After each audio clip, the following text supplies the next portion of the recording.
Marvel, I'm a bit strong with the thunder fruit at the start. This video is purely for entertainment and does not infringe on copyrights or laws. The rights to the novel and image belong to the original author. We do not claim ownership. Don't like waiting and want to listen to this fanfic in full now? Subscribe to our Patreon, where you'll find the best fanfics. Chapter 76 New Mission. I've offended someone. My buddy is out of luck. I'm stuck. I can't say more. Such an anticlimactic ending was unexpected. Tony Stark won, and the senator was so angry that he cursed. Tony returned to the villa and drank a large glass of chlorophyll juice that made him sick. There was no way the palladium element had seriously affected his body, and he clearly felt that his life was slipping away little by little. This slipping away was extremely fast. Death was not scary, but the scary thing was that he clearly perceived the process of death slipping away. Tony couldn't reverse this process, and he couldn't find a new non-toxic element to replace the palladium element. In Mabra's villa, Pepper Potts had a big fight with him because Tony had been getting wilder and wilder recently. She felt that she couldn't understand what Tony wanted to do at all. He did everything according to his own temper and didn't consider the impact at all. Now he didn't care about the company's affairs at all. What power did she, an assistant, have to manage the company? She had to have a good talk with Tony now. The conclusion of the discussion was that Pepper Potts became the CEO of Stark Industries and handled all matters. This result made Zio Lagio's resentment disappear. How could she not be happy about the promotion and salary increase? She went directly from a small assistant to a CEO. Doesn't this satisfy her idea of a strong woman? In addition to being excited, the two of them toasted and celebrated and had a drink. A few days later, Tony, who had completely let himself go, was going to Monaco to participate in a car race. This group of middle-aged old men wanted to play such a game for young people. But if he wanted to go crazy, then everyone could only accompany him to go crazy. But no one knew that this time Tony wanted to go crazy himself. He actually wanted to play the game himself. Before the game started, Tony tested it in the bathroom. My goodness. 53% of the blood in his body was poisoned. He might only have 10 days and a half months to live. Tony couldn't help but smile bitterly at himself in the mirror. Are there any worse ideas? Washing his face, rubbing his face, Tony smiled at himself to make himself look more normal. But his face was still ugly, with a hint of iron blue. At the entrance of the competition, Tony's appearance set off the stadium. Dozens of sexy and charming women in revealing clothes shouted Tony and even posed for him. As long as Tony noticed them, they didn't care whether they were in a lowly position or not, and they didn't ask for more. They didn't expect to become his girlfriend at all. As long as they could be his lover, they would have no worries in their life. At this moment, Tony finally got rid of the shackles and encirclement of these beautiful women and turned around and crossed the guardrail. If you own a racing car, you have to race. Otherwise, why do you own a racing car? As soon as these words came out, the scene was even more boiling.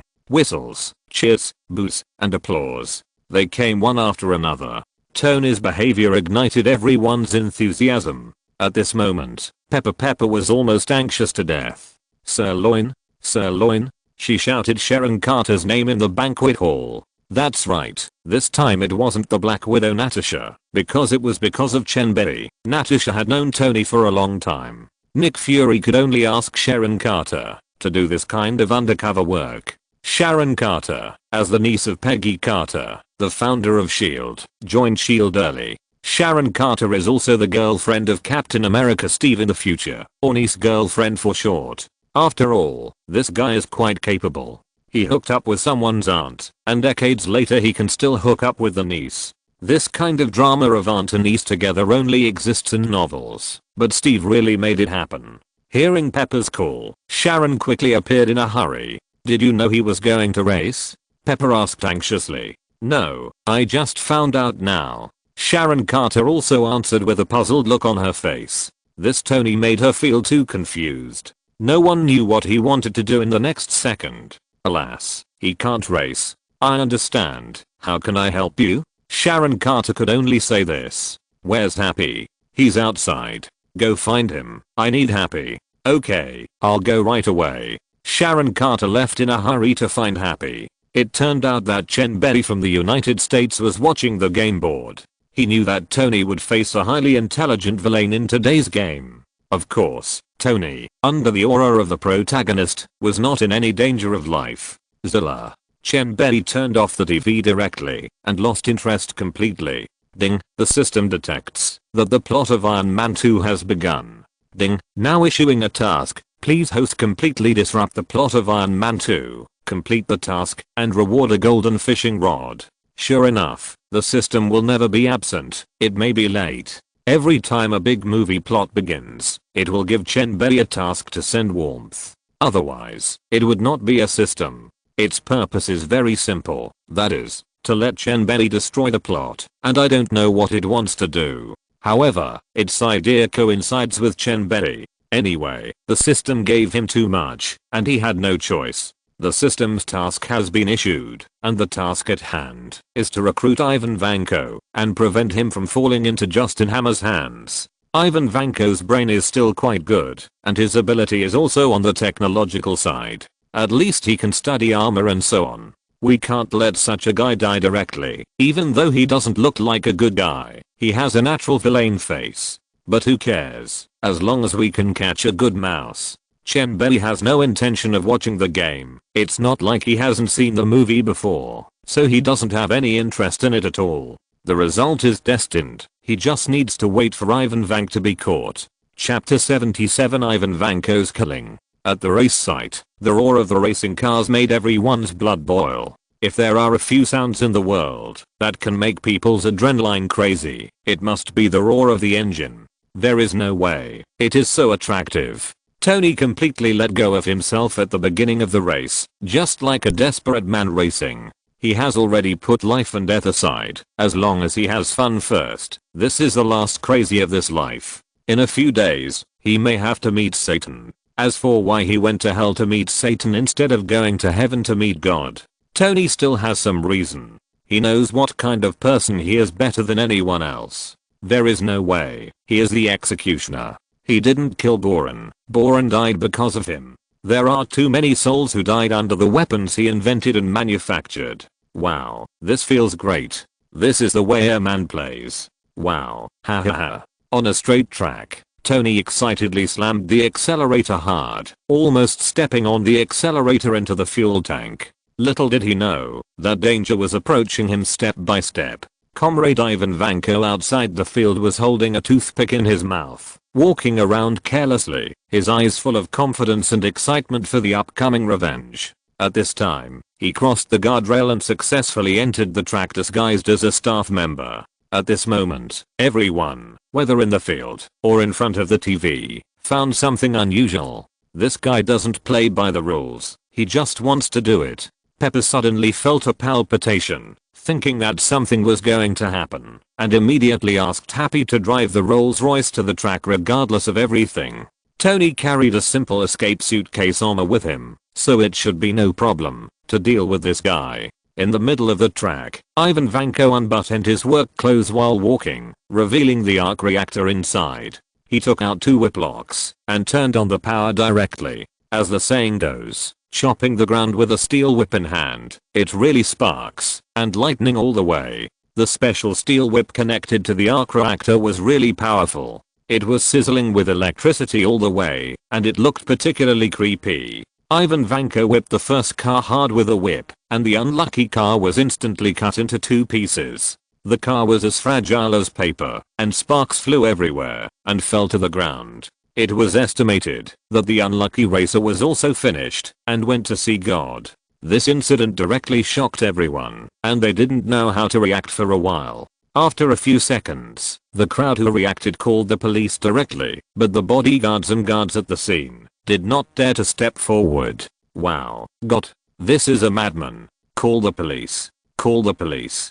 Hurry up and call the police to stop this madman. Oh my God, what's wrong with this world? The panicked crowd cursed, and more people chose to call the police directly. Even without them saying anything, the patrolling police nearby had already come in groups. Such a major event, let such a madman destroy it, the people will be furious. In a flash, Ivan Vanko also knew that the first car was not Tony, but now whoever comes will die. For him, it was just a matter of a whip, and such crazy destruction made him feel so happy that he took off. The dark side of his heart, the desire for destruction, broke out. So many years of suppressed anger made him completely vent madly. Anyway, destroying one person would die, destroying two would also die, it didn't matter to him at all. So let's destroy it madly. Ivan Vanko was so happy. At this time, a blue racing car came speeding, and Ivan Vanko watched it rushing excitedly. Zilla, zilla. The flashing double whips whipped the speeding car fiercely, directly knocking off the front of the car, and the car instantly broke into two pieces, just like before. Tony, who was lying on his back and overturned in the car, saw from the reflection that a crazy lunatic was walking towards him with a double whip. Behind him, there was a chain car accident that did not react in time, and the car was destroyed, and people died instantly. Ivan Vanko dragged his whips, that crackled and emitted electric light, and whipped Tony's car, splitting the remaining part in two. However, he did not find any trace of Tony, who quietly left under the cover of the car body. Before Ivan Vanko could continue to look for him, Tony held the car door and hit Ivan Vanko's head hard. However, unexpectedly, Ivan Vanko was not hurt at all, and he just stumbled and reacted. Has this guy practiced Iron Head skills? How come he is not hurt at all? Tony was shocked. If it were an ordinary person, he would be dizzy and sit on the ground after this. Strange. Really strange. But Ivan Vanko did not give him time to think, and whipped him with a whip in his backhand, knocking the car door in his hand away. Then he whipped him with a whip in his backhand again. Tony reacted very quickly, and rolled sideways like a lazy donkey, avoiding the fatal blow. Ivan lashed out at him several times, but Tony rolled over to avoid him, until he hid beside an overturned racing car. At this moment, Ivan Vanko was like a fool, crossing his hands, while walking and jumping, swinging the steel whip, and looking at Tony teasingly. He was enjoying the feeling of playing cat and mouse. This idiot had no idea that all the villains died in this way. Boom. Ivan Vanko whipped a leaking racing car, and blew it up, and Tony was immediately blown away. Haha. Tony. Don't hide. Today is the day you die. Ivan Vanko was still talking here, arrogantly pretending to be cool. Doesn't this guy watch movies? The villain dies because of talking too much. Just when he was getting carried away, Happy arrived in time. The horsepower of the Rolls-Royce was still quite sufficient, and it crashed into the complacent Ivan Vanko. With a bang, the Rolls-Royce directly hit Ivan Vanko and slammed into the guardrail, and the fool Ivan Vanko was knocked unconscious immediately. Are you okay? No. Happy asked with concern, and Tony waved his hand. At this time, Pepper Pot and Tony started arguing again. They were careless. They didn't expect Ivan Vanko to not faint or die at all. Well, this was also their pretense, and Ivan Vanko caught them off guard. Oh my god. Oh my god. Well, this is what women are like. When something happens, they start to scream loudly and lose their sense of proportion. Tony shouted many times before she wanted to throw the suitcase armor to Tony.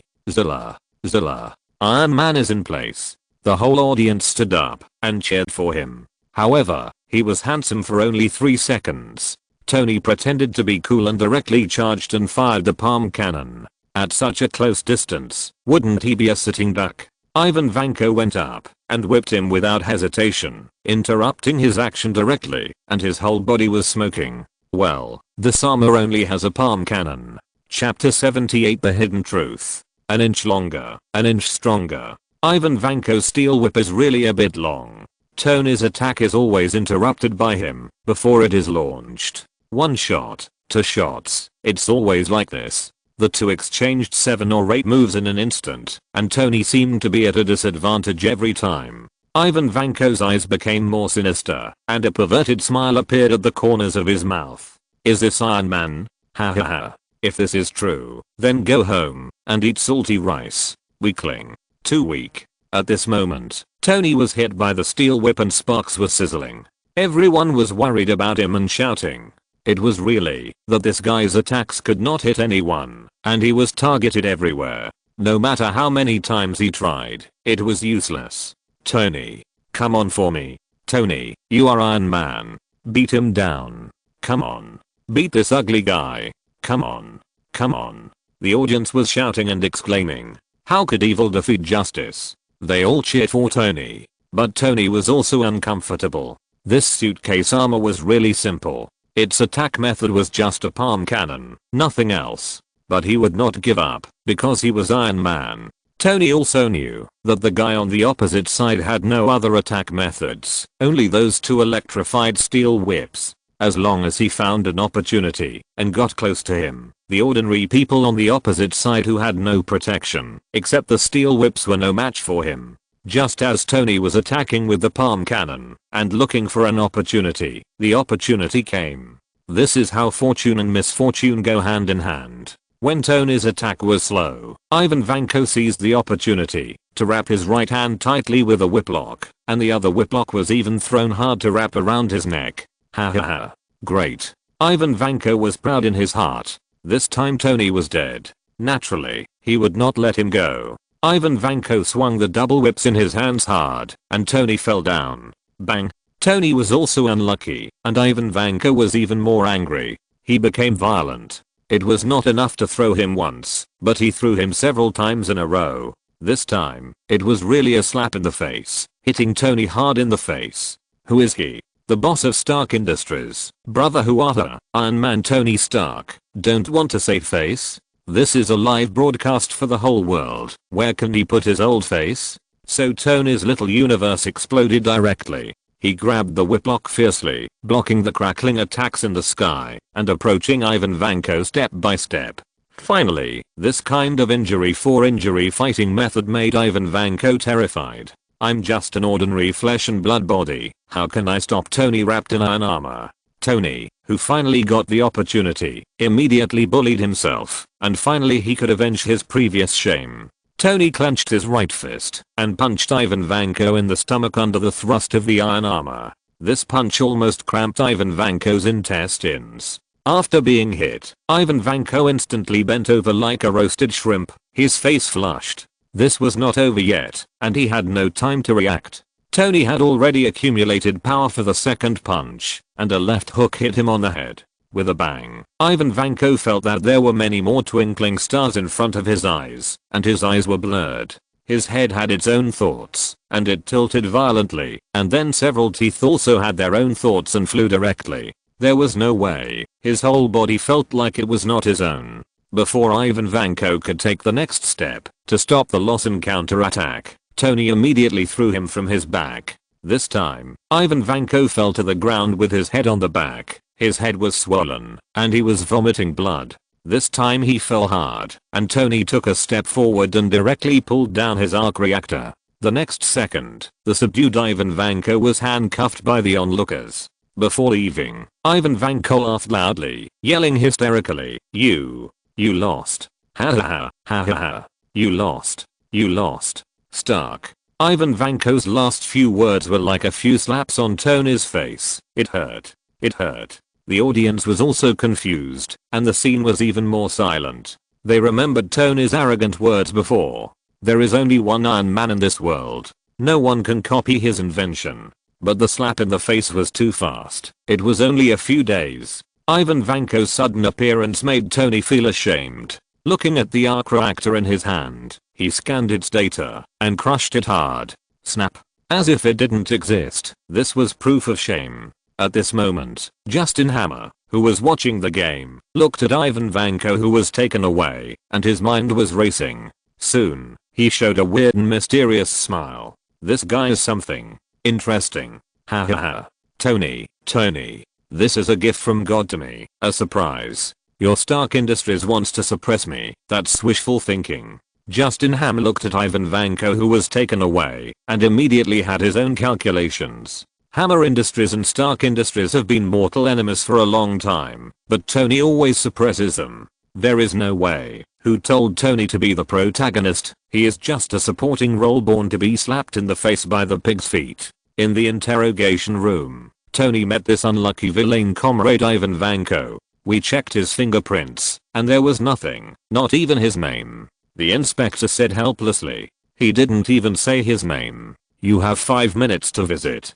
Okay. In the dark little black room, Tony slowly walked in front of him. It's quite advanced technology, but the speed is a bit low. Ivan Vanko remained silent. You could just double the speed. Let the anti-energy pass through the ionized plasma pipe. It works, but the efficiency is not high, but it's still a pretty good imitation. It seems that your friends are all vulgar people. Tony didn't know why he belittled Ivan Vanko's invention. Maybe he just wanted to save some face after being slapped in the face. This is Tony, an extremely arrogant guy. When Ivan Vanko heard the last sentence, he finally reacted. Because the vulgar person Tony mentioned was his father, and he would not allow anyone to insult his father. Haha, your family are all thieves and butchers. You are like every sinner, wanting to rewrite history, and forgetting the lives killed by the Stark family. Ivan Vanko stared at Tony, and said in a deep voice, his face full of contempt and disdain, "My design drawings were stolen?" Tony looked at Ivan Vanko jokingly, as if he had heard the biggest joke in the world. Iron Man Tony Stark, was stolen? My father, Anton Vanko. Ivan Vanko said his father's name with a sneer. Chapter 79, Dark and Windy Night. Anton Vanko? Tony was sure that he had never heard of this person's name. His brain was not covered, so he didn't believe it. This meeting naturally ended unpleasantly, and Tony also knew some information from the past. Anton Vanko wanted to use the device of the arc reactor for profit, and he was desperate to make huge profits. As a forward-looking Howard naturally knew that all this could not be without disadvantages. This guy's too terrible. Once mass production, it will definitely set off a new round of war. So for Anton Vanko, this guy, he was kicked out of Stark Industries directly. This also caused Anton Vanko to die of depression. He always wanted to destroy Stark Industries. This wish could only be realized in his son Ivan Vanko. Unfortunately, Ivan Vanko was too anxious. He hurried to Tony for revenge when he was still young. Isn't that stupid? He was beaten into a fool on the spot. This villain is really a bit pitiful. He has committed the common problem of all villains, pretending to be better. Always pretending to be better. Chen Bei looked at Ivan Vanko, who was arrested in the news, and couldn't help curling his lips. This villain's IQ was just like that. But in order to make some profits, after all, the golden fishing rod was still very fragrant, so he would not begrudge a little time to save him. Wanda, Mindy, I'm going out to do something. You don't have to wait for me to come back. After dinner in the evening, Chen Bei told Wanda that he had something to do. Going out. Going out at night. Wanda exclaimed, a little confused. The moon is dark and the wind is high. It's a good time to kill people and set fires. The clever ghost hit girl couldn't help but smile and said, she has recently become the top sister of Hell's Kitchen. Although she is only a teenager, her cruelty is not much lower than others. She kills people in Hell's Kitchen. Now with the help of superpowered telekinesis, it's like a tiger with wings, and those small gangs and hooligans in Hell's Kitchen are completely subdued. My Mindy is still smart. I'll go save people and kill a few criminals by the way. Chen Bei rubbed Hit Girl's little head and smiled gently. Right. Look how smart I am. Hit Girl raised her head and snorted proudly. Yes, you are so smart. By the way, go get me some more bombs and explosives. I need them. Chen Bei didn't hesitate to praise him. Anyway, it doesn't cost money. Explosives? Bombs? Hit Girl was stunned. Is this going to make a big move? Yes, that's right. Get more. Chen Bei nodded and told Mindy that he was going to make a big move. Okay, then let's go. Anyway, explosives are not worth much, and they are not big weapons. Hit Girl shrugged, looking indifferent. Wanda was speechless. These two guys were more careless than each other, and they didn't care about the lives of criminals at all. I don't want to care about them anymore. After going out to Hell's Kitchen, Chen Bei and his partner soon came to the territory of a gang. Anyway, it was just like a listed company, full of style. Because these gangs are all packaged very formally, and they also look like they are doing serious business.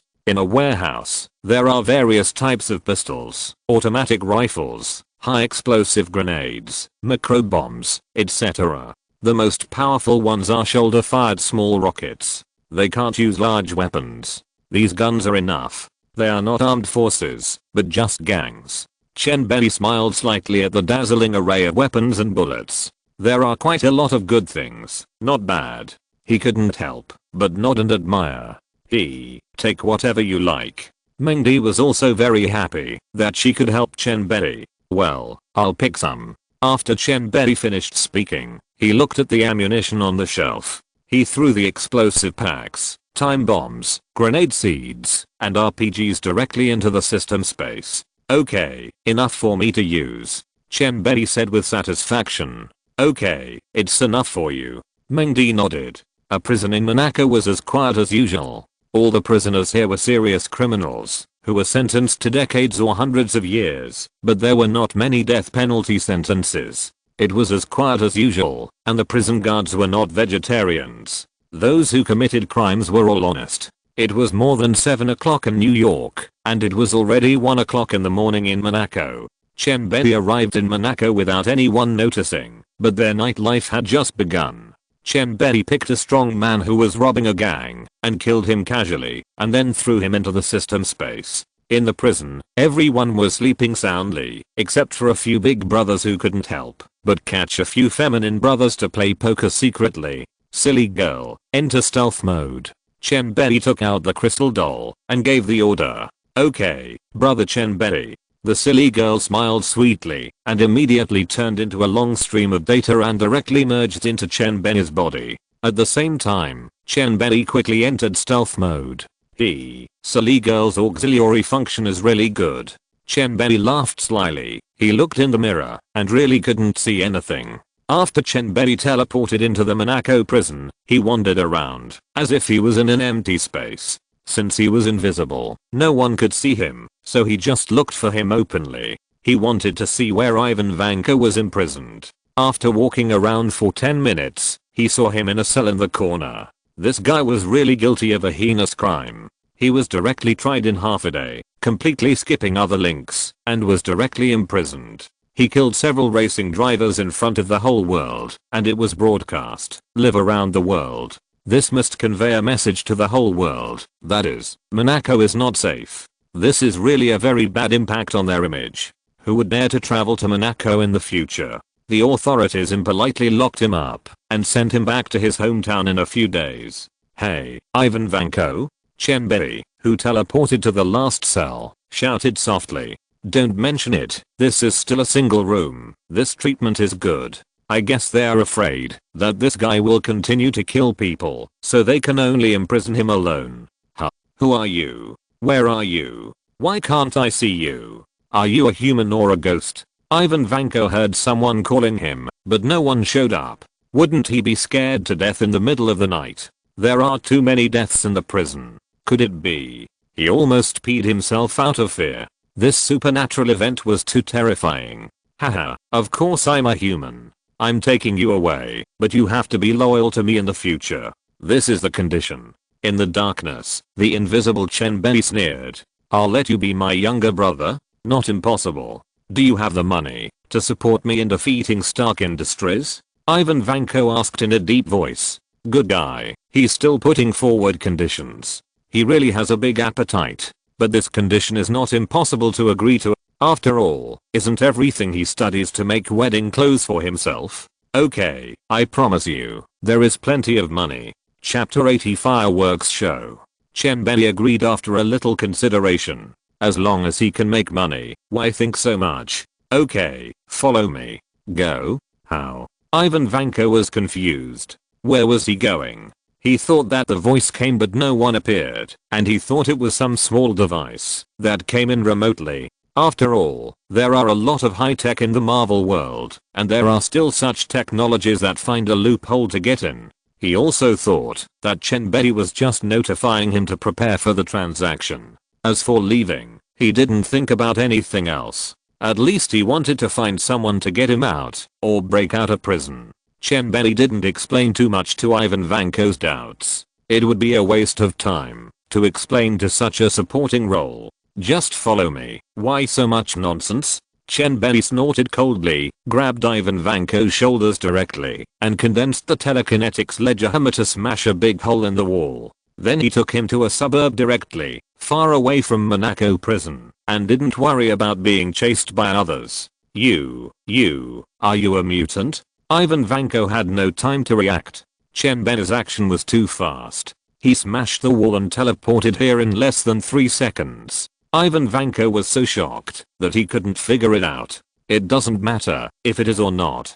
You just need to know that I saved you and you will be my subordinate in the future. Chen Bei said calmly. He glanced at Ivan Vanko and turned back to tell him, just stay here and don't move. I'll be back soon. Okay, boss. Ivan Vanko was very sensible. When he met such a rich and powerful boss, he immediately felt that he should hold on to his thigh tightly. Chen Bei came to the prison again. The movement just now had already alarmed the prison's alarm device, and the prison guards and prisoners woke up at the same time. For a while, the alarm bells rang loudly. Woo, woo, woo. The prison guards blew their whistles loudly and rushed here in a panic, but they were too slow. It was only 10 seconds, which was good enough for the resting prison guards to get up. Only a few on duty arrived in the first time. Chen Bei continued to be invisible, threw the dead strong man in the system space to the ground, and gave him a grenade. Boom. In an instant, he was no longer in human form. Invisible Chen Bei directly detonated the time bomb he had placed in the cell before. Boom. Boom. For a moment, flames shot up to the sky, and dozens of cells exploded at the same time. The huge explosion power directly blew all these cells to pieces, and hundreds of criminals met Satan directly. This group of scum should not live in the world, because there is no death penalty. Chen Bei sent them on their way. The crackling explosion stopped the prison guards who had not arrived yet. Only a fool would go.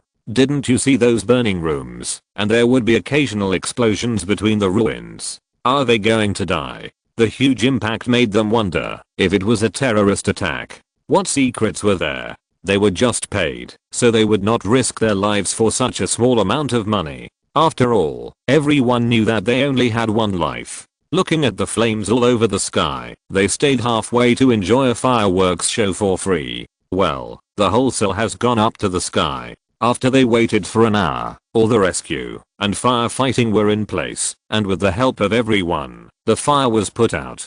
They began to count the number of dead people in the cell and report this huge terrorist accident to the higher authorities. After many investigations, all the mortals in this heavy prison were not spared, and all met Satan. But fortunately, their bodies can be vaguely pieced together to make an integer. Although they don't know who is who. Anyway, there are limbs and arms everywhere, and they barely know the total number. There is really no way to report this result, so they can only bite the bullet. The official also had a headache. This series of events made a small country like them even worse.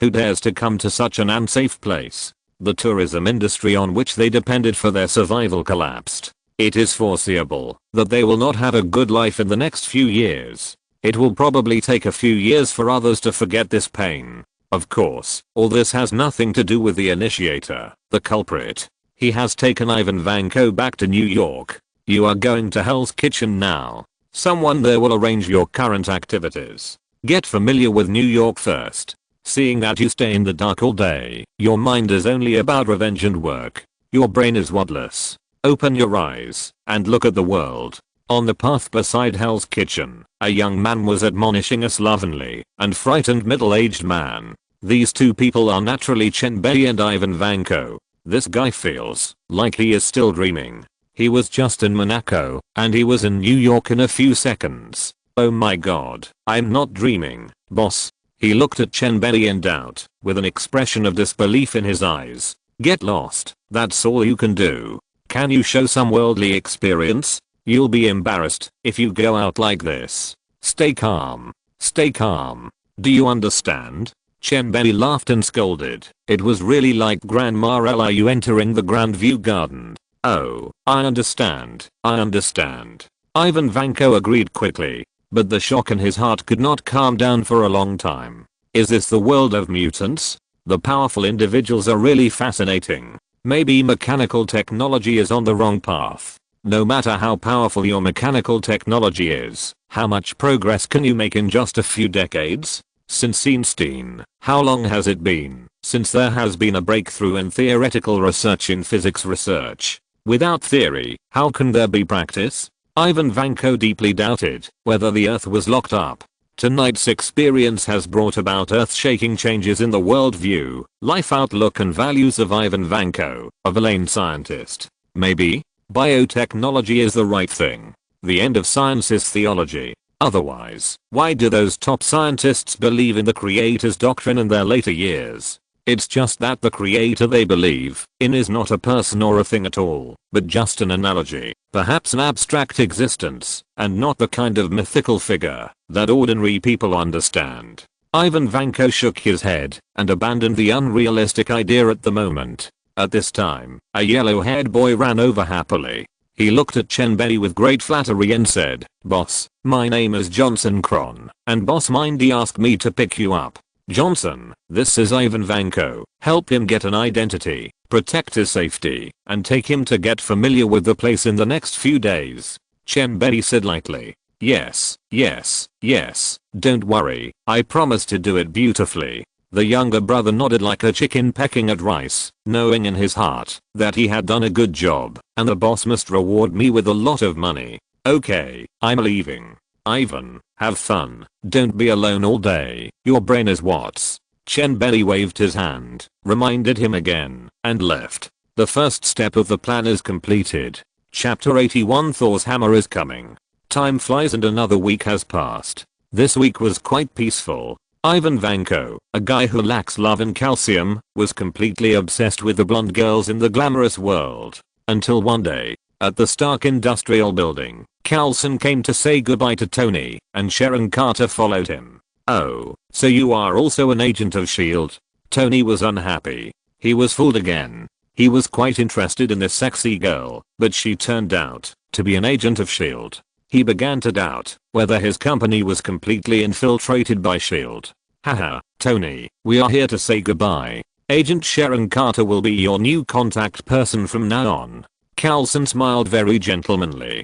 "Hello, Mr. Tony Stark. It's a pleasure to work with you." Sharon Carter also stepped forward to say hello again. "Well, it's better to work with a beautiful woman than an old man." Tony shrugged and shook hands with Sharon Carter gently. At the same time, he did not forget to insult Coulson, which was a revenge for being tricked. "Okay, you are such a bad mouth."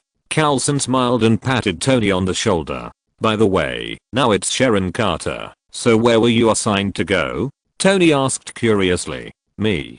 To New Mexico." Coulson smiled. "New Mexico? Okay." Tony did not ask any more questions. After Coulson left, he went straight to New Mexico. Because there was a hammer falling there. A hammer falling from the sky. Okay, now it's a two-line process. The plot of Iron Man 2 and the plot of Thor 1 are being carried out at the same time.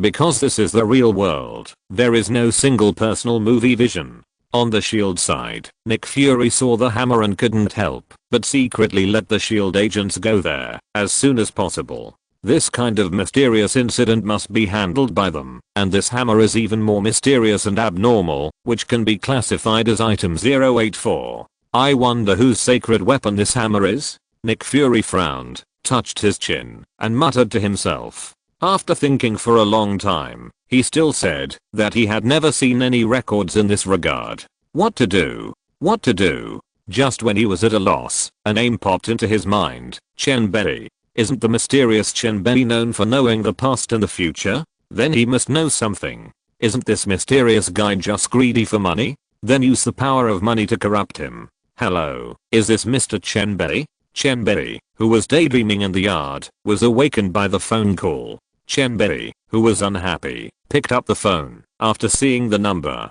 "Hi, it turns out to be Director Nick Fury. Did you find some clues in your research and the higher-ups agreed to pay for it?" Chen Bei rarely teased, because apart from this Nick Fury, he had no other deal with him. But the other party's reaction was beyond his expectations. "Sorry, it's not this matter. Our research is still ongoing, and it will probably take a few days. I came to you this time to ask you some questions." Nick Fury's tone seemed a little embarrassed. Of course, it was just pretending. "What's the question?" Chen Bei asked directly without thinking. "It's like this. A hammer fell from the sky in New Mexico. This is a picture of it. Take a look." Nick Fury sent a photo to Chen Bei's phone, and the silly girl projected it on the screen. In the photo, a hammer was lying quietly on the ground, and the surroundings were hollowed out, but no one could shake it. I saw it, and I know it, Chen Bei said lightly. Nick Fury on the other end of the phone was overjoyed. Then what is the origin of this hammer? You name the price, as long as it is within my acceptable range. Nick Fury was rarely generous, usually stingy. Forget it, these two small coins. Chen Bei was also rarely generous. He no longer looked down on the small money of 1 million. He had to improve his own vision, otherwise he would be criticized to death by his vision buddies. After all, the protagonist is always money, money, money, and knowing the money is enough to make people criticize him to death. He continued, this hammer, isn't it Thor's hammer? Don't you guys read the legends? Now it was Nick Fury's turn to be shocked. Are you telling the truth? Is there really a Thor? Isn't that a myth on Earth? How could it be true? His exclamation puzzled Chen Bei. It shouldn't be, right? Why doesn't this guy have any concentration? If it was before, he could understand why an Earth native like Nick Fury would be surprised to hear about the existence of the legendary god, but the guy in front of him was obviously not Nick Fury. Could this guy be an alien who had just come into contact with the universe? He had never seen Thor, or been to Asgard. But Chen Bei was just surprised. There were so many races in the universe, so many that it was unimaginable. He could understand that they had accidentally broken through the restrictions of the planet and came to Earth. Of course it's true, they are just strong people, not worth making a fuss about, Chen Bei said lightly. He was not worried about Thor or anything like that. Thor at this time was just a scumbag, a mere Earth level, and couldn't even beat the green fat man. If I were more serious, I could knock him down with one move. It was his father Odin who was still capable, but unfortunately, Odin was extremely old and dying. He had no power to fight at all, and he could only plot against his two sons behind his back, and he couldn't do anything else. However, since Thor was here, could I draw out his power of thunder? It seemed that this guy's ability to control lightning was a great supplement for me. At least it could allow the thunder fruit to break through the limitations of the earth. After all, the power of the devil fruit was limited, and it was estimated that at most it would not reach the sub-father level, which was the highest earth level. Nick Fury over there also understood what Chen Bei said. They just appeared on Earth once, and some wars happened, and were recorded by people, and the result was that the more they spread, the more outrageous it became. Then it gradually became a myth, and this kind of rumor spread. After figuring it out, Nick Fury hurriedly thanked him. After hanging up the phone, he immediately began to look up the world's Norse mythology, Greek mythology, Chinese mythology, etc. They might really exist, and there was no harm in knowing some of them. Chen Bei couldn't help laughing at this moment. Because the system task is here. Ding, the host is detected to be participating in the plot of Thor 1. Please completely disrupt the plot.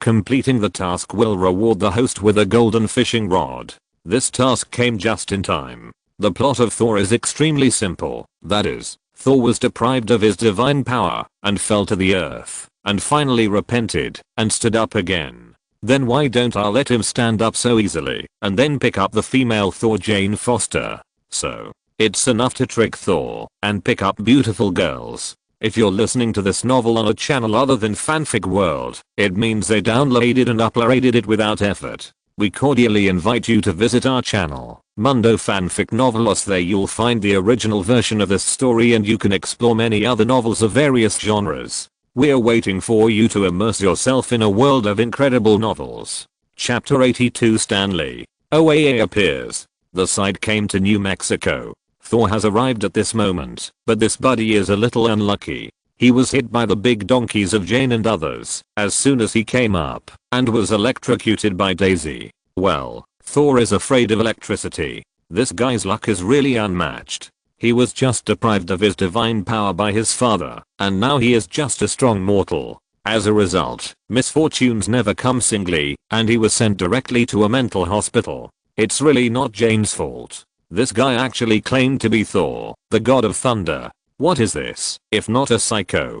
Can others believe him? Then you really can't believe him, even if you see a ghost. This man is dirty, has long hair, a beard, and wears strange clothes. Isn't it strange? Chen Bei was also observing secretly. Anyway, hacking into a satellite and hacking into the defense system of a hospital is like strolling in her own backyard for silly girl. Brother Chen Bei, Thor is now in a mental hospital for treatment. He is trying to find a way out. The silly girl wanted to laugh when she saw Thor's unfortunate appearance. How could the Asgardian thunder god be so mean? Haha, this guy is a little funny. Chen Bei also looked at Thor's mean appearance speechlessly. There is no way. Who made him so mean? Let's go to New Mexico. This time seems to be just right.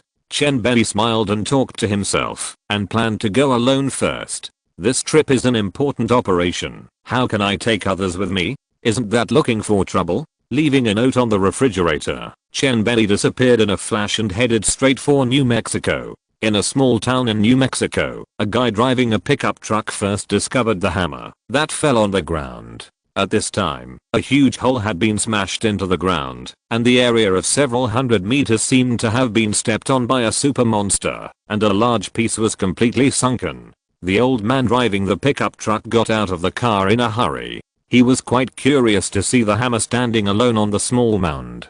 Driven by curiosity, he immediately stepped forward to test it, stretched out his hand to hold the handle of the hammer, and then pulled it hard. However, unexpectedly, the hammer was firmly fixed to the ground, as if it had taken root and grown legs, and it did not move at all. The old man did not believe it, and then held the handle of the hammer with both hands, and then leaned back hard, using all his strength. However, it was the same result. Even if his face turned red and his teeth were broken, it was useless. Fuck. The old man cursed repeatedly. This broken hammer was too heavy. He was almost exhausted and couldn't pull it out. There was no way. He could only give up. He notified many people of the news. There was no way. Such a strange thing must be shared. So, in less than an hour, the whole town was alarmed. At first, no one believed that this was true, and they all thought it was just a prank by the old man.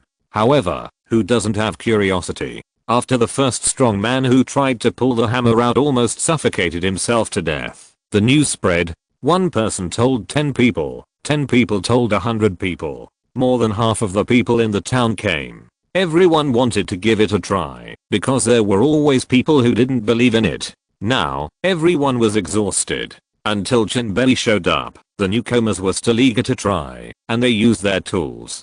7 or 8 people tied the hammer with chains and played tug-of-war, but it was useless and failed. There were also people who used off-road vehicles to unhook and fix them, but they almost wore out their tires, which was useless. Haha, these guys are so funny. Chen Bei looked at them and couldn't help laughing. This Thor's hammer is a trap, which is completely beyond the reach of mortals. There are many bugs here. For example, what kind of justice and kindness is needed to lift the hammer? Isn't this nonsense? There are too many people like this. I didn't see many people who could lift this thing. Isn't it a trap set by Odin? The others are just supporting roles. Also, Thor in the movie just hangs Thor's hammer on the clothes hook. There is no problem at all. In addition, Vision, who has the Mind Stone, can also pick up Thor's hammer at will, which means that inanimate objects can be unrestricted. Then why can't these cars, motorcycles, tricycles and the like be used? Odin has too many conspiracies and tricks.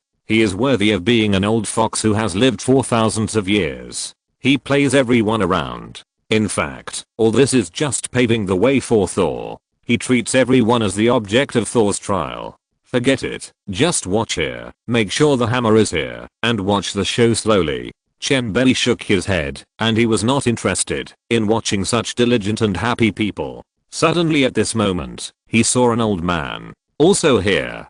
In an instant, the old man also saw him. If it was just like this, he would not be surprised at all, because the old man Stanley played too many roles in the guest role. Originally, the old man also played the driver in this movie. There are too many mysterious characters played by the playful old man, and he didn't care at first, but the old man just looked at him deeply. There are too many things in this look, too many. Chen Bei's hair instantly stood up, like a cat whose tail was stepped on. There was not a trace of blood on his face, and his whole face was extremely pale, and cold sweat instantly welled up. Don't look at how awesome he brags, as if he is the boss of the sky and the earth, and he doesn't care about anyone, but that's really just him pretending. There are too many great gods in Marvel, too many to count, and every independent comic character can easily destroy the multiverse. But this is the movie universe. These great gods will not appear here at all. There are only a limited number of characters. Stanley. Chen Bei exclaimed in fear, widened his eyes, and looked at Stanley with a smile on his face in horror. Haha, don't be nervous. I'd like you to call me Stanley. Anyway, the name is just a code name. I don't mind. Stanley looked kind, and showed a kind smile like an old naughty boy. He didn't think Chen Bei was an outlier at all. You? Chen Bei didn't know what to say. Young man, don't be nervous. Your appearance may really be God's will. I'm not surprised at all. I knew you would come. So I came to see you at this time. I knew you were interested in your hammer. How could you not come for such a big event? Why?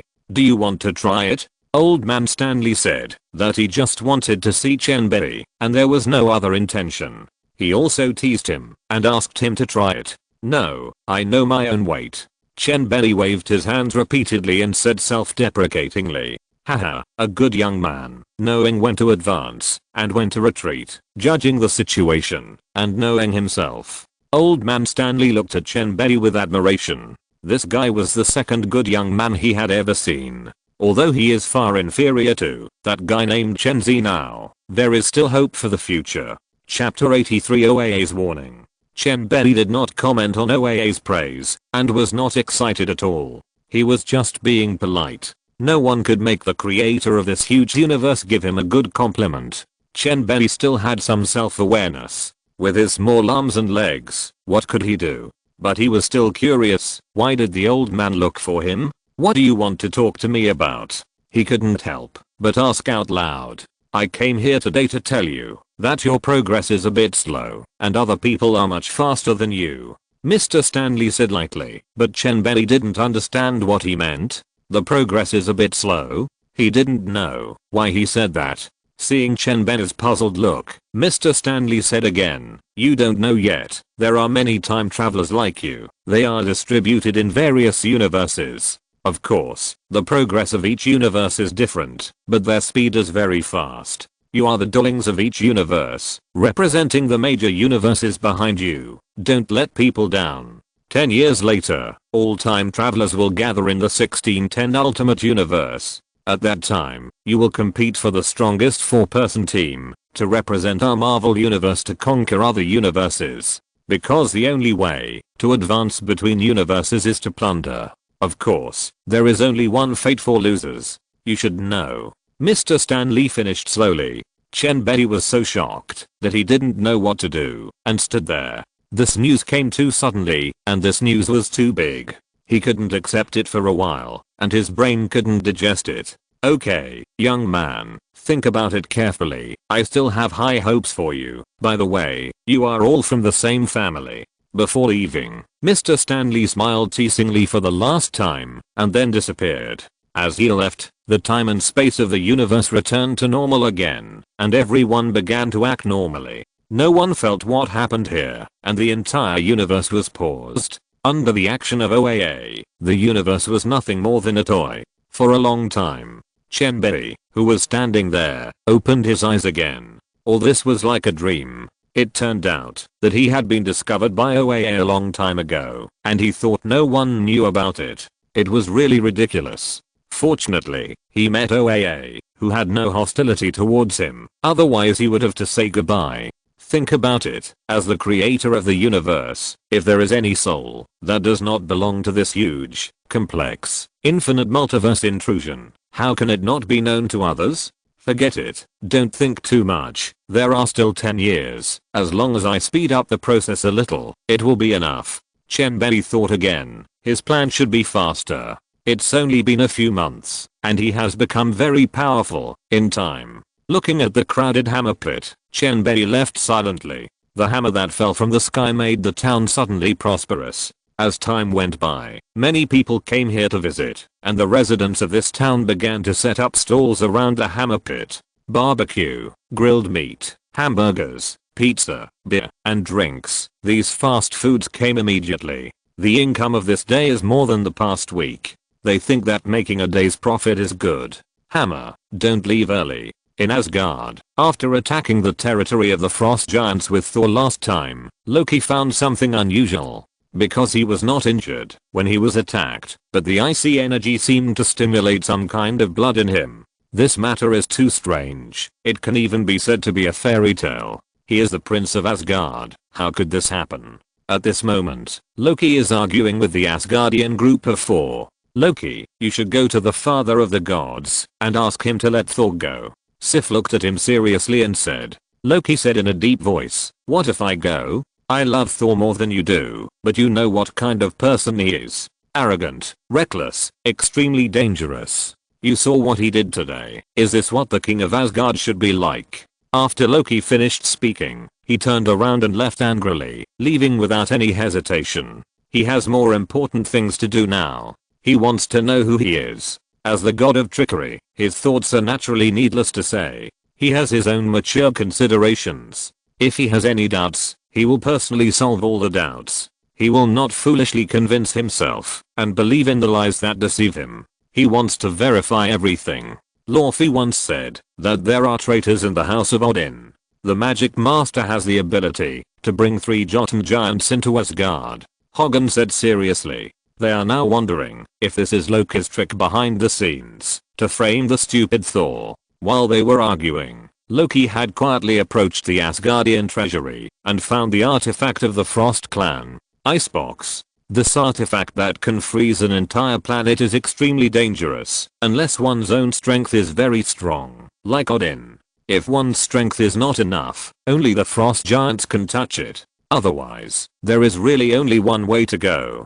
So Loki really risked his life. But this time he really made the right bet. When Loki's hand slowly approached the icebox, a miracle happened. His hands and his body were not frozen, but they just emitted a slight chill, and the whole person became the color of the sea. Then Loki was horrified to find that a certain power in his body was triggered, that is, the power of ice. He felt that his power was awakening, and his body was no longer as weak as an ordinary wizard. He always thought that he didn't have a strong body because he inherited the magical talent of his mother, the Vanni Protus. At this moment, he finally understood. This is not the case at all. The fundamental reason for his weak body is that his frost giant bloodline is sealed. His physique has been in a sealed state, and it is not the reason of the bullshit Vanni Protus at all. Ha ha ha. Ha ha ha.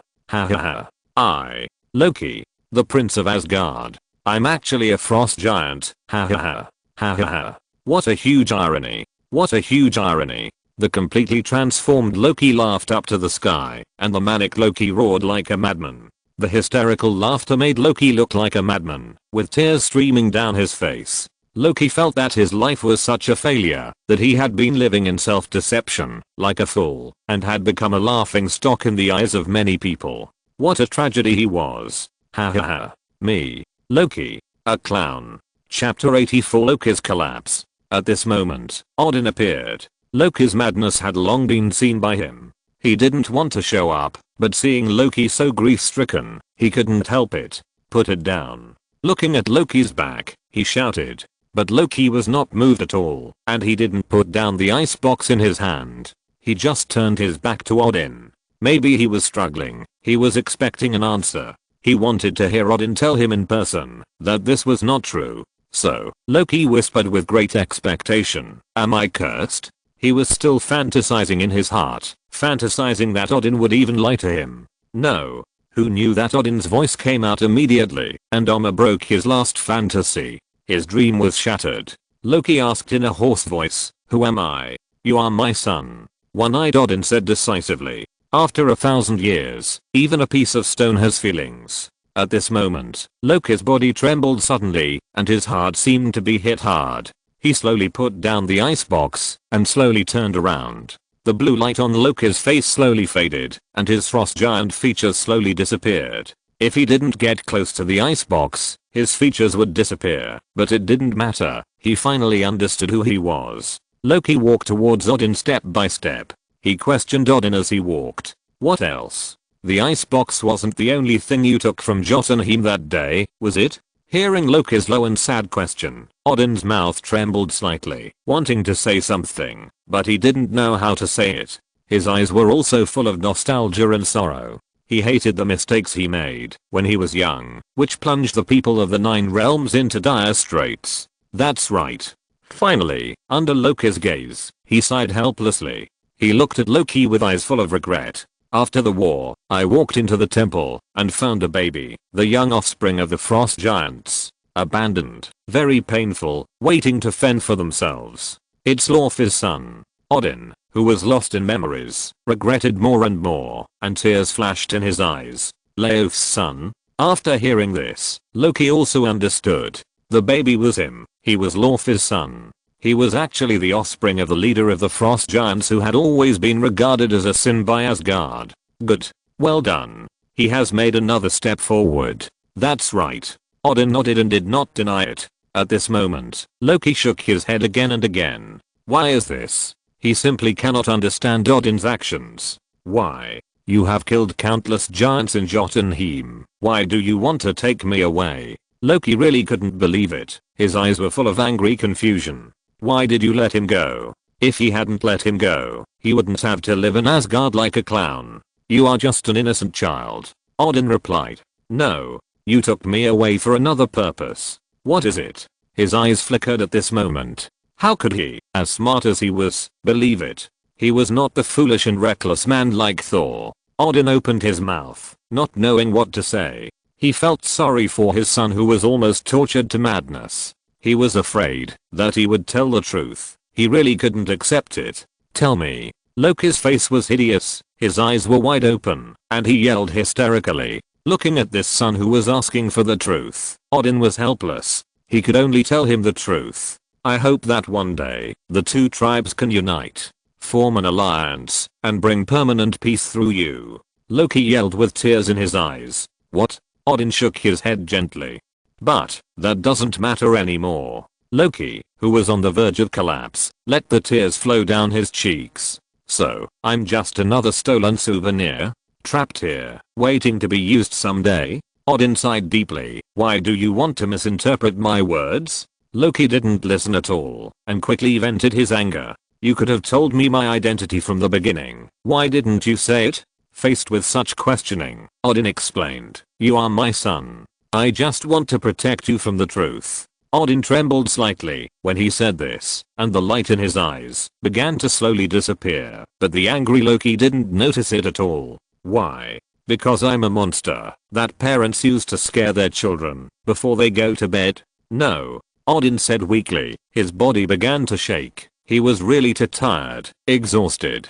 Loki still vented his dissatisfaction. Everything makes sense now. Why have you always favored Thor for so many years? Because no matter how you say you love me, you will never let a frost giant sit on the throne of Asgard. Loki roared with tears in his eyes, letting out all the grievances he had for so many years. He had been enduring for 1,000 years. It was too hard for him to endure. Once the grievances accumulated for 1,000 years burst out, it would be a huge wave. At this moment, he was finally free. Loki had been teasing Thor for so many years, one to vent his dissatisfaction, and more to attract the attention of his father and mother. He just wanted to get a little attention and love from his parents. However, anger filled his heart, and Odin could no longer hold on and fell down. His heart was extremely old, and his body was extremely old. The suspicion between father and son had reached this point. The eldest son Thor was deprived of his divine power by himself. The second son resented himself even more. He was such a failed father. The exhausted Odin could no longer hold on, and the double fatigue of spirit and body overwhelmed him. Loki, who had vented out all his hatred, finally found that his father had fallen. Loki began to panic. He just wanted to vent out his hatred, and he never thought that this would hurt Odin. Loki, who was holding on, could no longer hold it back. He regretted it so much that he yelled at the door in panic. Guards! Guards! Hurry up! Come and help me! The soldiers outside the door hurried over and quickly helped Odin leave. They knew that Odin could only wake up if he fell into a deep sleep. The sky in Asgard has changed. Chapter 85 Chen Bei's routine. Earth. Chen Bei has appeared in New Mexico. At this moment, S.H.I.E.L.D. is still the same as in the movie. Under the leadership of the novice village chief Carlson and Hawkeye Barton, they arrived at the location of Thor's hammer. After some friendly negotiations, they expelled everyone. The obedient ones drove away directly, and the disobedient ones were beaten and ran away. In short, the violent organization S.H.I.E.L.D. cleared the scene. At this moment, Chen Bei also located Jane and others through Silly Girl and successfully found their location. Silly Girl, do you think I drove to scare them or drove to scare them? Chen Bei, who was in an off-road vehicle at a corner not far away, stared at Jane and others who were packing their luggage in the distance. He wanted to create an encounter. After he came here, he went to the car dealership to buy a used car. The car culture of America is world renowned. As long as the children of an adult family in an ordinary family, they will receive a car as a gift of adulthood. After all, the second-hand cars here are quite cheap. The worst cars cost a few $1,000s, the better ones cost $20,000 or $30,000, and the better ones are new cars. Ordinary sports cars are only $100,000 or $200,000. They earn and spend dollars, and a month is several $1,000s. Chen Bei spent $20,000 to buy a second-hand off-road vehicle, not to mention that its performance is awesome. Bus. Chen Bei looked at Jane and the others who were about to leave, started the car suddenly, and rushed out of the corner. Then, under his precise control, it suddenly stopped when it was 0.01 centimeters away. This sudden scene scared Daisy and Jane. How could there be a car accident in the early morning? Seeing that they were about to collide with such a big iron box, the two women screamed immediately in fear, and the high decibels were even higher than the dolphin sound. Am I going to die? But I haven't had a good relationship. I really lost a lot in this life. Goodbye. They could only think of this in an instant, and they didn't have time to think about anything else. The behemoth in the pupils has arrived. Bus. Seeing that they were about to die, the car actually braked miraculously. White smoke billowed, and a pungent smell of burning came to their faces. The situation they thought was doomed to fail was reversed. Plop. Jane and Daisy collapsed directly. Their legs were limp with fear. The two people lying on the ground were pale and gasping for air to calm the fear and despair in their hearts. It's so good to be alive. Yes, it's so good to be alive. Which lunatic is driving this car? I want him to pay for it. Jane and Daisy happily celebrated the rest of their lives, and Daisy gritted her teeth and insisted on peeling the lunatic's skin. It was time for Chen Bei to appear. He quickly opened the door and ran over, his face full of tension and concern. Chen Bei even deliberately let a layer of fine beads of sweat appear on his forehead.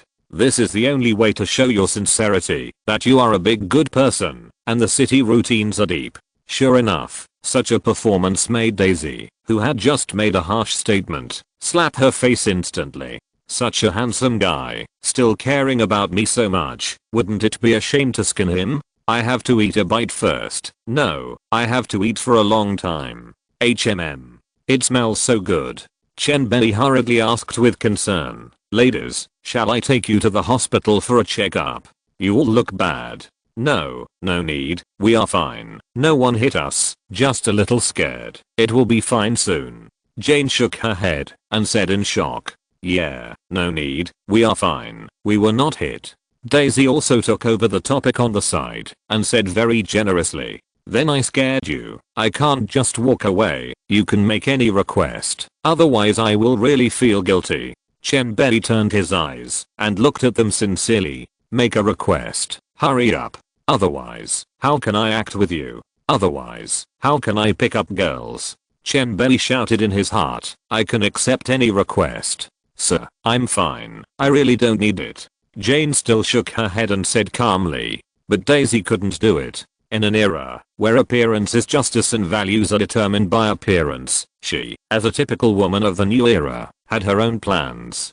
Daisy's eyes rolled around, and then she looked at Chen Bei cunningly and said, well, since you are so sincere, I will help you and treat us to a big meal. Okay, I'll treat you at noon. Chen Bei replied without hesitation. Daisy, seeing that her good friend was infatuated with him again, Jane twisted her waist hard and said in a low voice, Don't worry, handsome guys are sincere, right? Daisy snorted indifferently and looked up at Chen Bei, who naturally nodded. Okay, whatever you want. Jane nodded helplessly and could only let Daisy do what she wanted. They introduced each other and got to know each other, so it was natural for them to go together. At this time, Shavik also appeared with a suitcase. They were ready to set off to observe the astronomical phenomena here. Who is this? Shavik saw that there was another young man in the team. Drive Shavik, his name is Chen Bei. I just met him. Daisy replied immediately. Hello, Eric Shavik, nice to meet you. Hello, Mr. Shavik. Chen Bei also stretched out his hand to shake his hand, which was also considered a face-to-face meeting. Okay, let's get going. Jane called them to get in the car. Just as they started to reverse, an accident happened again. Unlucky Thor was hit by a car again. This time it was not someone else, but Jane and the others. Seeing this scene in the movie, Chen Bei was about to die of laughter. Seeing this scene again now, it was so funny. This Thor is really unlucky. Being hit by the same group of people. Ah! Exclamation mark. Fuck! Exclamation mark. Daisy was so angry that she cursed. Just now, she was almost hit by someone, and now she hit someone again. Did I run into a ghost when I went out today? Why is it so unlucky? Shouldn't I go out today? After slamming the door, several people hurriedly got out of the car. Fortunately, the RV had just started, otherwise they would not know what happened. When they got to the back of the car, they found that the person they hit was actually the guy with the problem in the brain. This really made them laugh. This guy's really haunting. Hey, are you okay? Oh, I'm okay, Thor said without raising his head. He has thick skin and flesh, of course he is okay. But when he stood up and found that it was the same few people before, he was so excited. Hey, it's you. A mean smile immediately appeared. Everyone covered their faces collectively. This guy's too stupid. He can still greet others excitedly immediately after being hit by others. It's really unique.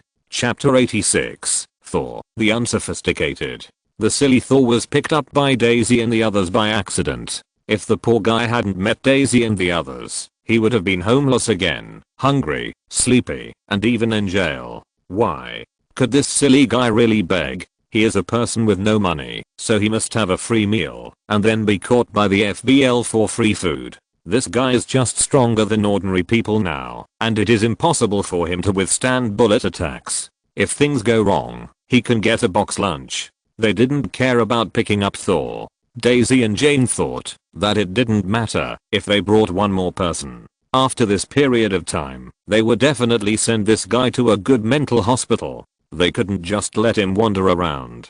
Even if he was a cat or a dog, they would still send him to a rescue station with love. After a while, they continued to move forward and came to the town where the hammer landed. The time was just right. It was almost noon. Chen Bei, who had been hanging behind them, was almost exhausted. The current means of transportation can't satisfy him at all. The speed is really too slow. In his opinion, it's like a turtle crawling. Alas, I'm a little uncomfortable. When did I become different from ordinary people?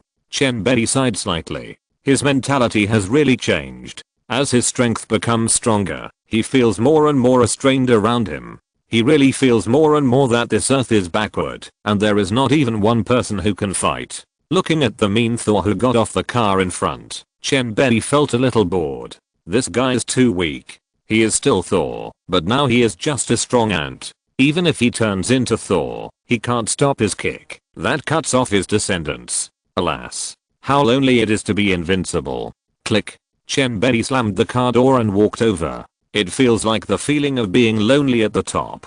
Hi, hello, classmate Thor. Although they didn't meet at this time, Chen Bei didn't intend to hide it. Knowing is knowing. He doesn't need to be on guard against anyone. Chen Bei's words classmate Thor almost made Thor burst into tears. How many days have passed? How many days have passed? The classmates around me all treat me as a fool and a psychopath. They abused me thousands of times, but I treated them like my first love. No matter how I explain, no one believes me. This makes Thor autistic. Now someone finally believes him? Thor, who is extremely excited, grabs Chen Bei's hand. My dear, you are my dear brother, do you know? No one has believed me for so long. Only you believe me. Thank you. Thank you.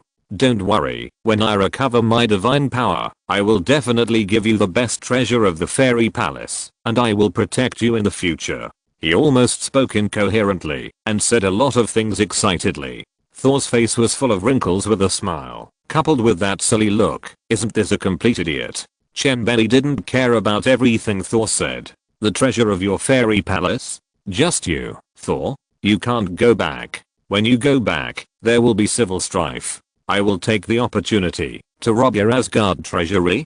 Question mark.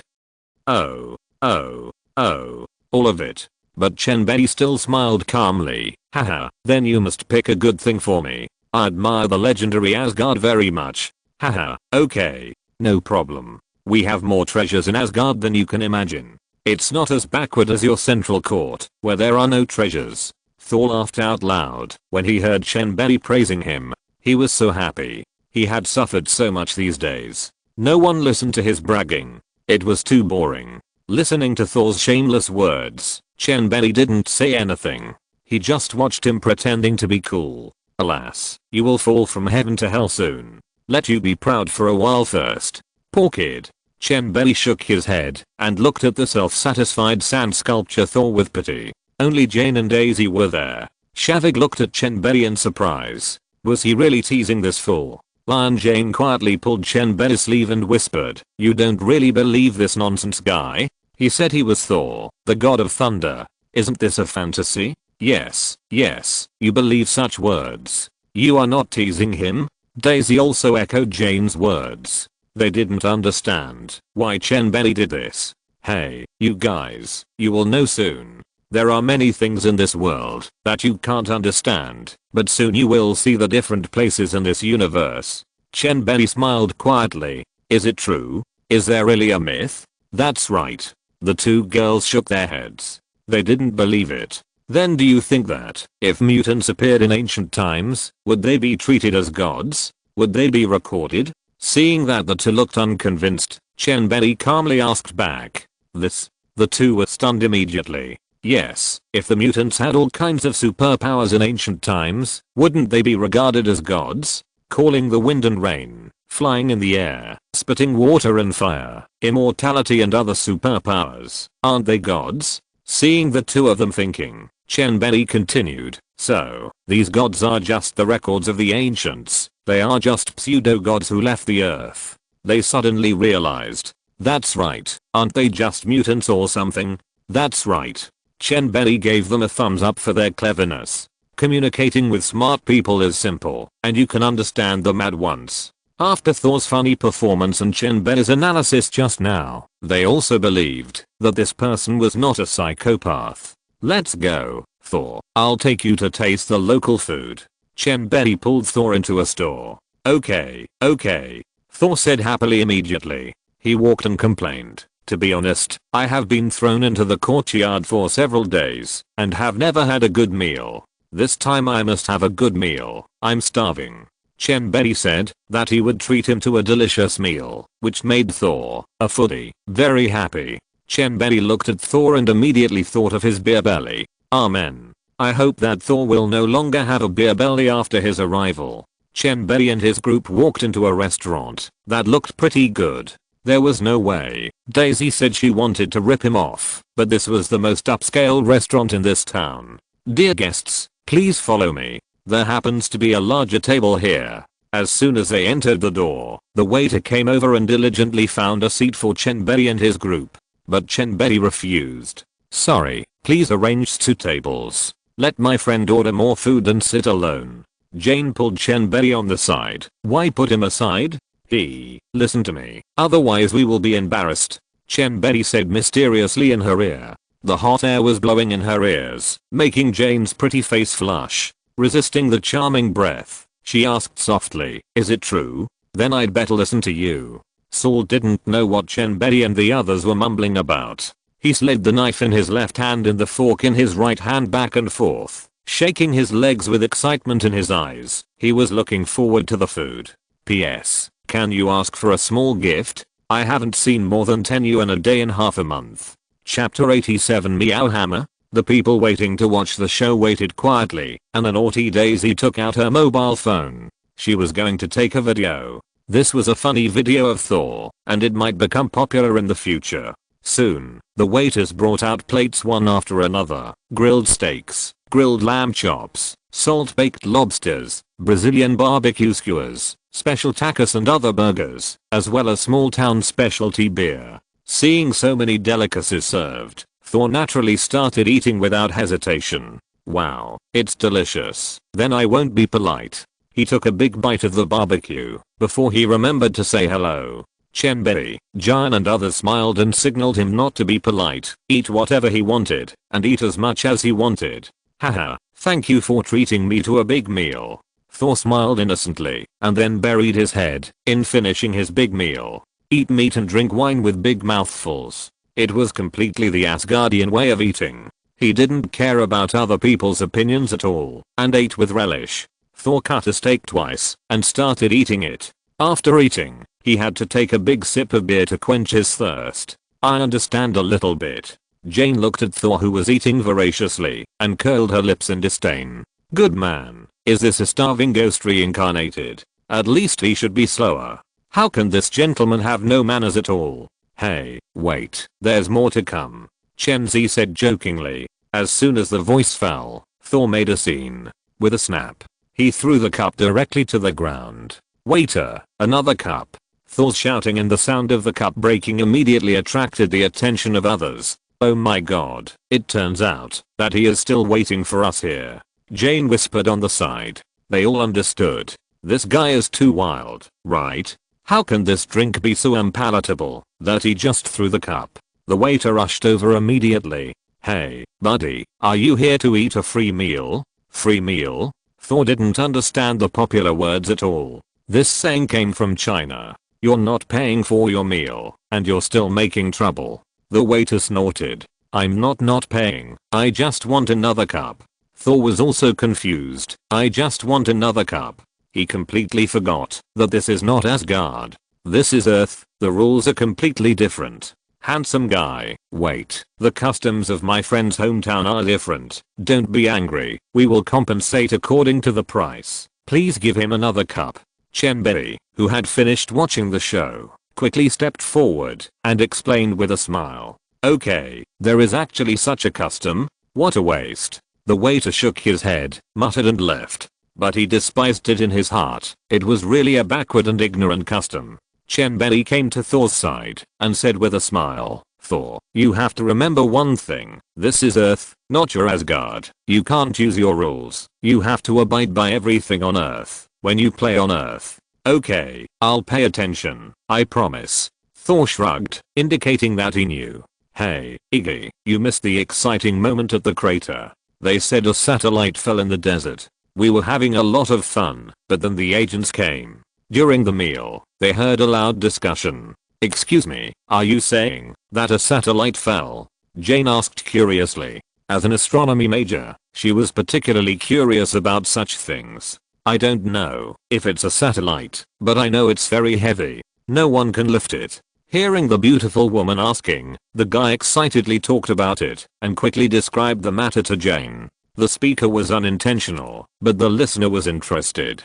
Thor was immediately attracted because that description was about his hammer. How do I get there? Excited Thor immediately stepped forward and patted the man on the shoulder. It's 50 miles west from here. Thank you. Thor said thank you after receiving the news and then turned and left.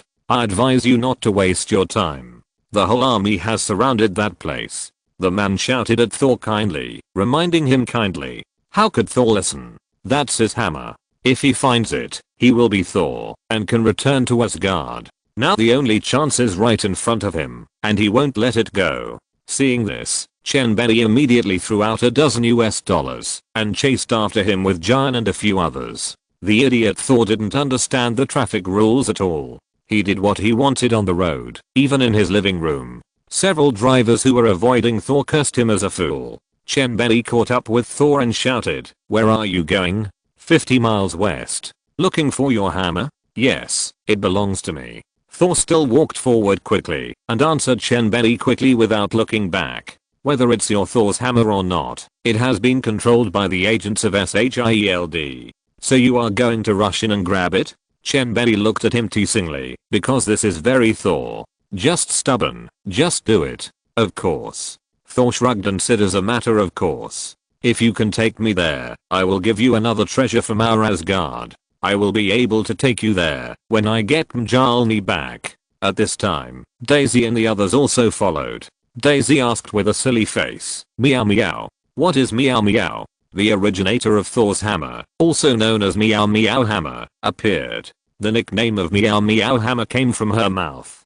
Mjolnir is Thor's hammer, my weapon. Thor quickly corrected him. He almost choked to death. His Thor's hammer was so domineering. What the hell is the meow meow you are talking about? Okay, Thor's hammer. Daisy and Jane quickly covered their mouths. Don't laugh. Don't laugh. It's not impossible for me to take you there, but I don't want to waste time. I can give you money and then take a taxi. Chen Bei suddenly spoke at this time, breaking the awkward situation. Okay, let's go here. Thor thought about it and agreed. Anyway, he can't measure it with his 2 legs, right? Well, bye. Bye, Chen, Jane, Daisy, and Shavig. Thor took the stack of bills handed over by Chen Bei and waved goodbye. Chen Bei, do you think he can find the Thor's hammer? Is the so-called satellite his hammer? Jean walked up slowly, looked at the back of Thor who was leaving in a cool and excited manner, and asked softly. The hammer is a good hammer, but it's a pity that he can't lift it. Chen Bei sighed slightly. How can you see the rainbow without going through the wind and rain? The methods of this old fox Odin are different. You said he can't lift it? Daisy, the expert in finishing off the enemy, blurted out another golden sentence and looked at them mischievously. Got, Daisy, you have changed. Jane couldn't help but roll her eyes at her. Ha ha ha, you, a dirty girl, obviously thought it was wrong. Daisy blamed Thor, and then the 2 girls played together, and the silver bell-like laughter rang out, and the laughter diluted everything. Chapter 88 A different plot. After playing around for a while, the 2 girls became quiet again, because passers-by kept looking at them. The 2 of them blushed and became embarrassed. But at this time, it was different from the movie, and there was no difference in pain. All this was changed by Chen Bei. When they returned to the hotel, they found that something really happened. A group of agents dressed as pretenders were carrying their equipment. This was completely unbearable for them. This was a robbery. The equipment they had worked so hard to match was robbed. Of course, they took the responsibility. Jane rushed to Carlson and asked loudly, what is going on? Ms. Foster, I'm Agent Carlson of SHIELD. The one who spoke was Carlson, the head of the novice village. This guy's really a gold medal supporting actor. I should know what that means. You can't do this. Jane asked loudly, who are you? I don't care who you are. You can't touch my things.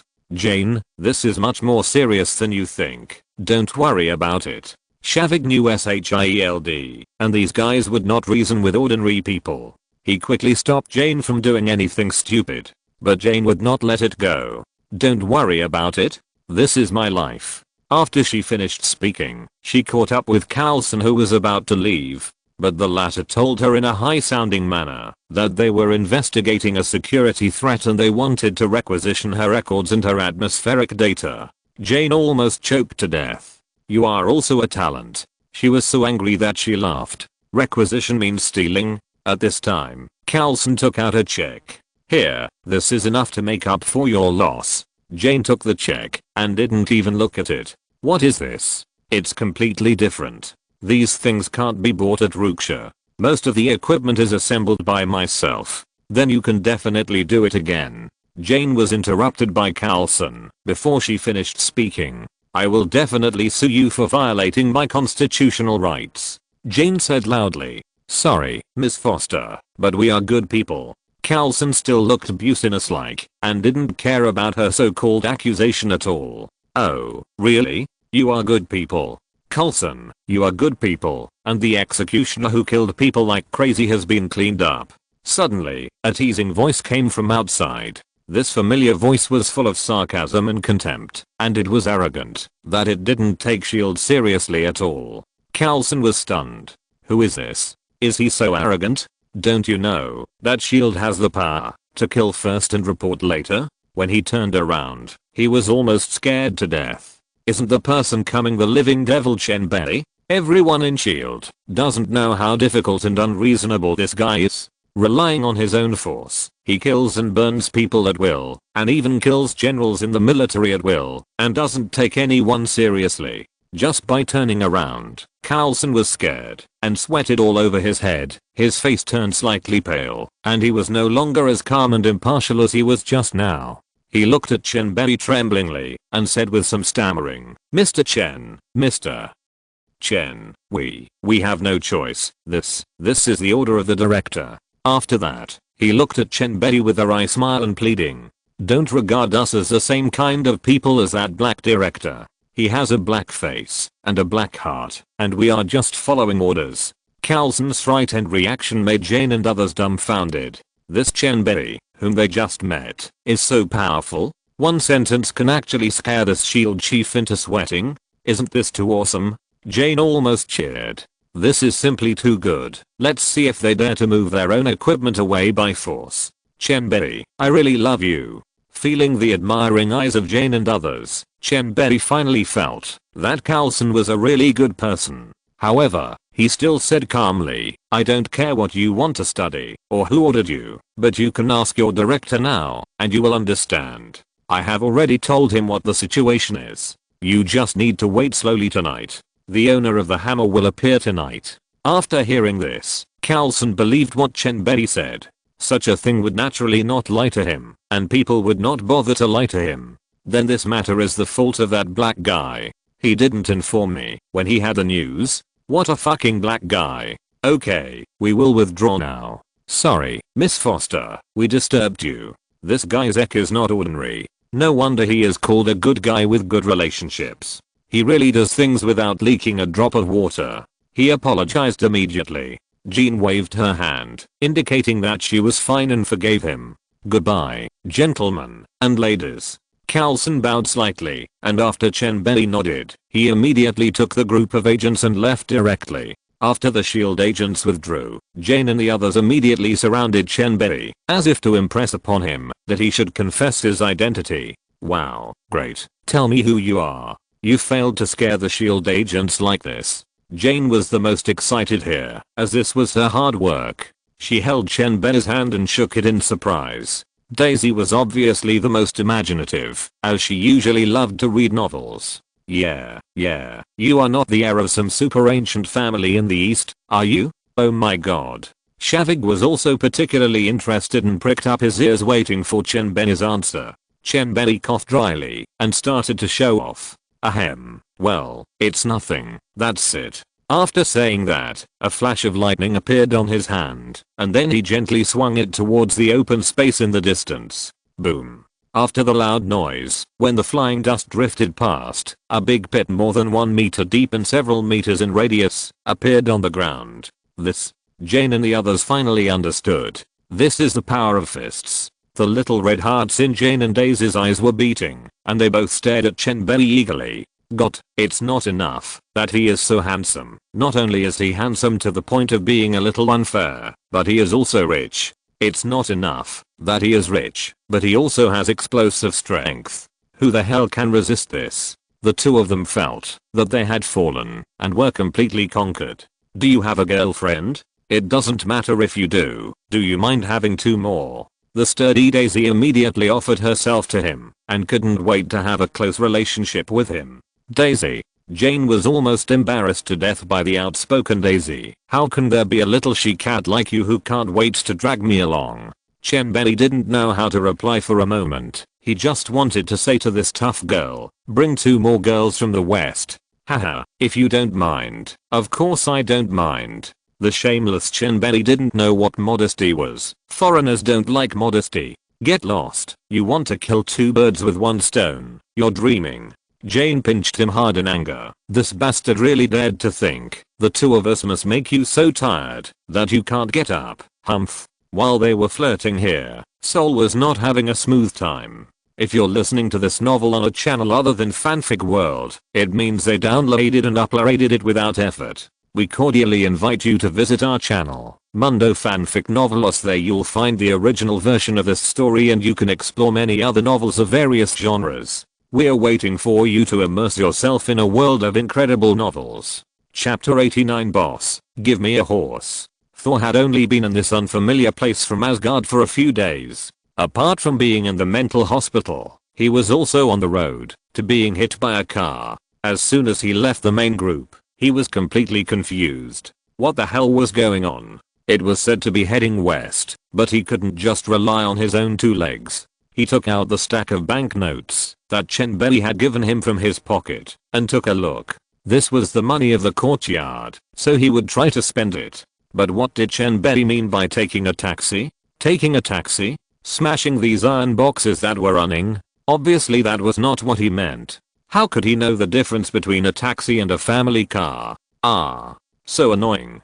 Thor scratched his messy hair fiercely. He almost collapsed. He was so annoyed. How could he get to such a far place quickly? He probably would have lost his way a long time ago. Thor was so angry that he raised his head and roared in his signature style, but this time it was obvious that his blood volume was higher and he did not enter the mode of missing his father. Passers-by looked at the crazy Thor, shook their heads and left indifferently. Another crazy guy tortured by life. Poor him. No one knows how he went crazy. After venting for a while, Thor finally calmed down a little and he felt that he should do something. He has money, can't he spend it? Looking back suddenly, Thor just glanced, and a sly smile appeared on his face.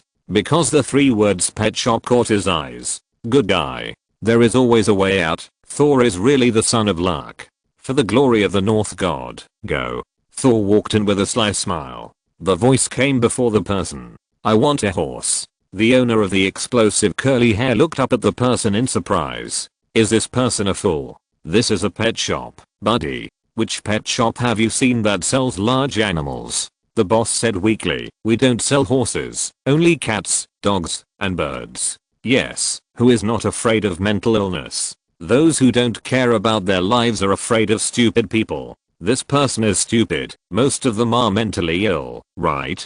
Then just give me a head that I can ride on. After hearing this, Thor immediately looked at the boss seriously and put forward his simple request. The boss's expression changed when he heard it, and his eyes were instantly full of sympathy as he looked at Thor. Alas, poor guy, how can you be stupid at such a young age? In the current plot, there is no Jane to help Thor out. The boss can only patiently say, brother, can you understand what I say? Yes, I'm not stupid. Thor answered in a muffled voice. This boss is too nagging. If there is, there is. If there is not, there is not. Why are you looking at me with such pity? What's wrong with me? Do you pity me? Okay, then you know, this is a pet store. We don't have those large animals, and I'll tell you, it's illegal to have animals on the road. The large animals here are all protected animals, and they can't be sold at will, understand? The boss said all this to me in an extremely slow tone. He was afraid that Thor, this guy, had a poor understanding ability, and couldn't understand what he said. Okay, I understand. There are no means of transportation here. Your tools are the tools called cars outside. There are no animals as means of transportation. Thor waved his hands repeatedly, indicating that he knew it. Don't treat him as a fool. Haha, you are very smart. The boss understood now that this guy was not stupid, but ran out of some remote mountain. He didn't know that the world had changed a long time ago, so his words and deeds were so weird. At this time, Thor slapped $500 bills on the counter. Now, you help me send it to the place where the meteorite landed, and the money will be yours. Thor is the prince of Asgard. Although he is simple, he also knows that the rich are the masters. Although he didn't know how much money Chen Bei gave him, he saw that the price of cats and dogs here was only $300 or $500, so this amount of money was enough. Sure enough, the boss's face changed immediately when he saw that he had just handed over $500.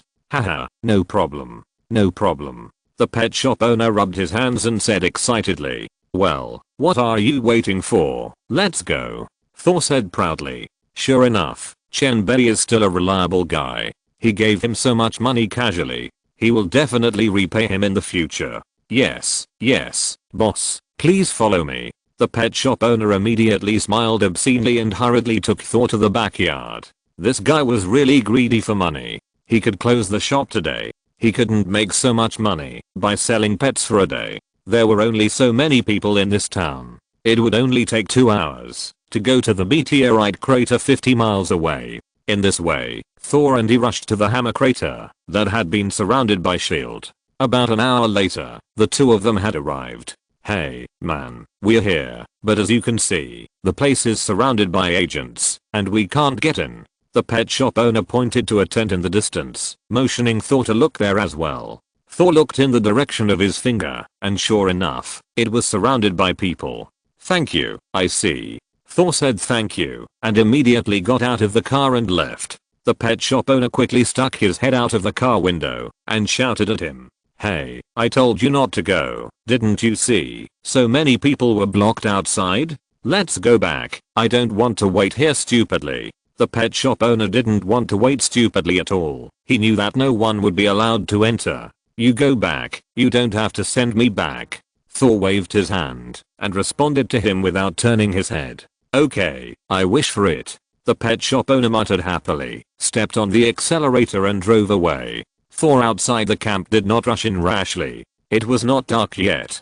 He was outnumbered and his target was too obvious. It would be much easier to go in at night. Just like that, he kept waiting until it was finally dark. Brother Chen Bei, Thor has already started to act. The silly girl who had been monitoring Thor with satellites immediately told Chen Bei, okay, let's go and see. How could Chen Bei miss this classic scene? He had to watch it in person, and Loki would definitely show up. He was a fat sheep. Taking advantage of the cover of night, Thor quietly lurked in. Chen Bei, who was hiding in the dark, acted as a spectator, ready to watch a free blockbuster on the spot.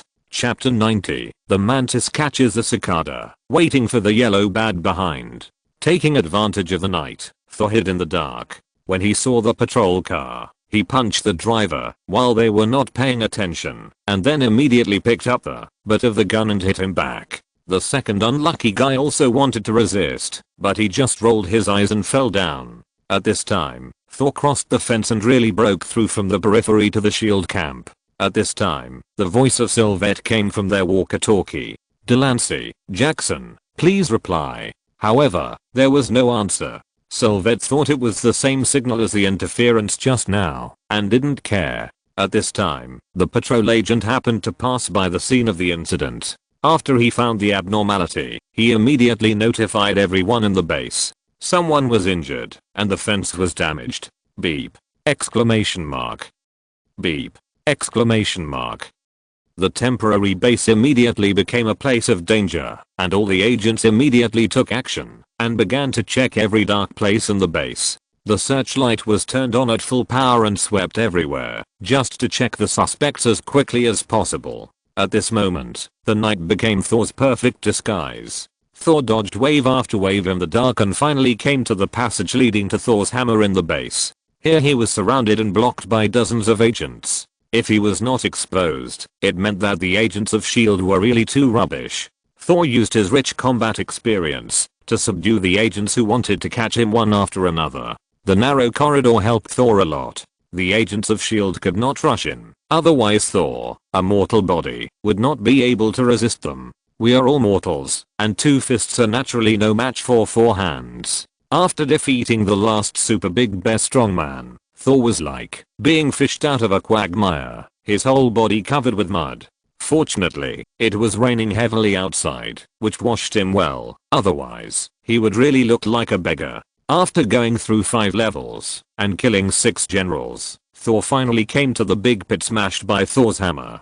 Hawkeye Barton was aiming at Thor with his bow and arrow, ready to knock him down at any time. Give the order quickly, Carlson, I'm starting to like this guy. Barton said with a smile. This guy is quite strong, very much to his taste. In the storm, Thor finally saw Thor's hammer. The corners of his mouth began to rise, and a silly smile began to hang on his face. He finally succeeded. He can become Thor again immediately. Carlson looked at the big guy with long hair and a silly smile below, and thought secretly in his heart, is this guy the legendary guy? Could it be that the person their director asked him to wait for would be such a silly guy? Thor's current appearance really made Carlson doubt, is this really the legendary Thor? If all gods look so silly, then I really feel that we should seriously consider their cooperation plan. Barton on the other side asked again whether to knock this guy down, and Carlson decisively asked him to wait a little longer. At this time, Thor felt that he was deeply trapped in the enemy camp. Who said he was a skilled man with courage? Or is he just too stupid? Ha ha ha, old buddy, here I come again. This time we have to fight side by side. After saying this in a mean way, Thor immediately held the hammer handle with one hand and gently lifted it up, but the hammer of Thor did not move at all. Thor did not believe it anymore, and immediately held the hammer handle with both hands, and this time he lifted it up with force. Oh, it still doesn't work. Hey, old buddy, stop joking, we should go. Thor thought Thor's hammer was in a bad mood. He began to use both hands and his legs to push on the ground, using all his strength. In this roar, he still failed. At this time, Thor understood. It was his father who refused to forgive him. Facing the heavy rain, Thor looked up and questioned, why? The hysterical roar was heard clearly by people within a radius of a kilometer, and the helplessness contained in this voice was heard clearly by everyone. Those who heard it were heartbroken, and those who listened to it were dejected.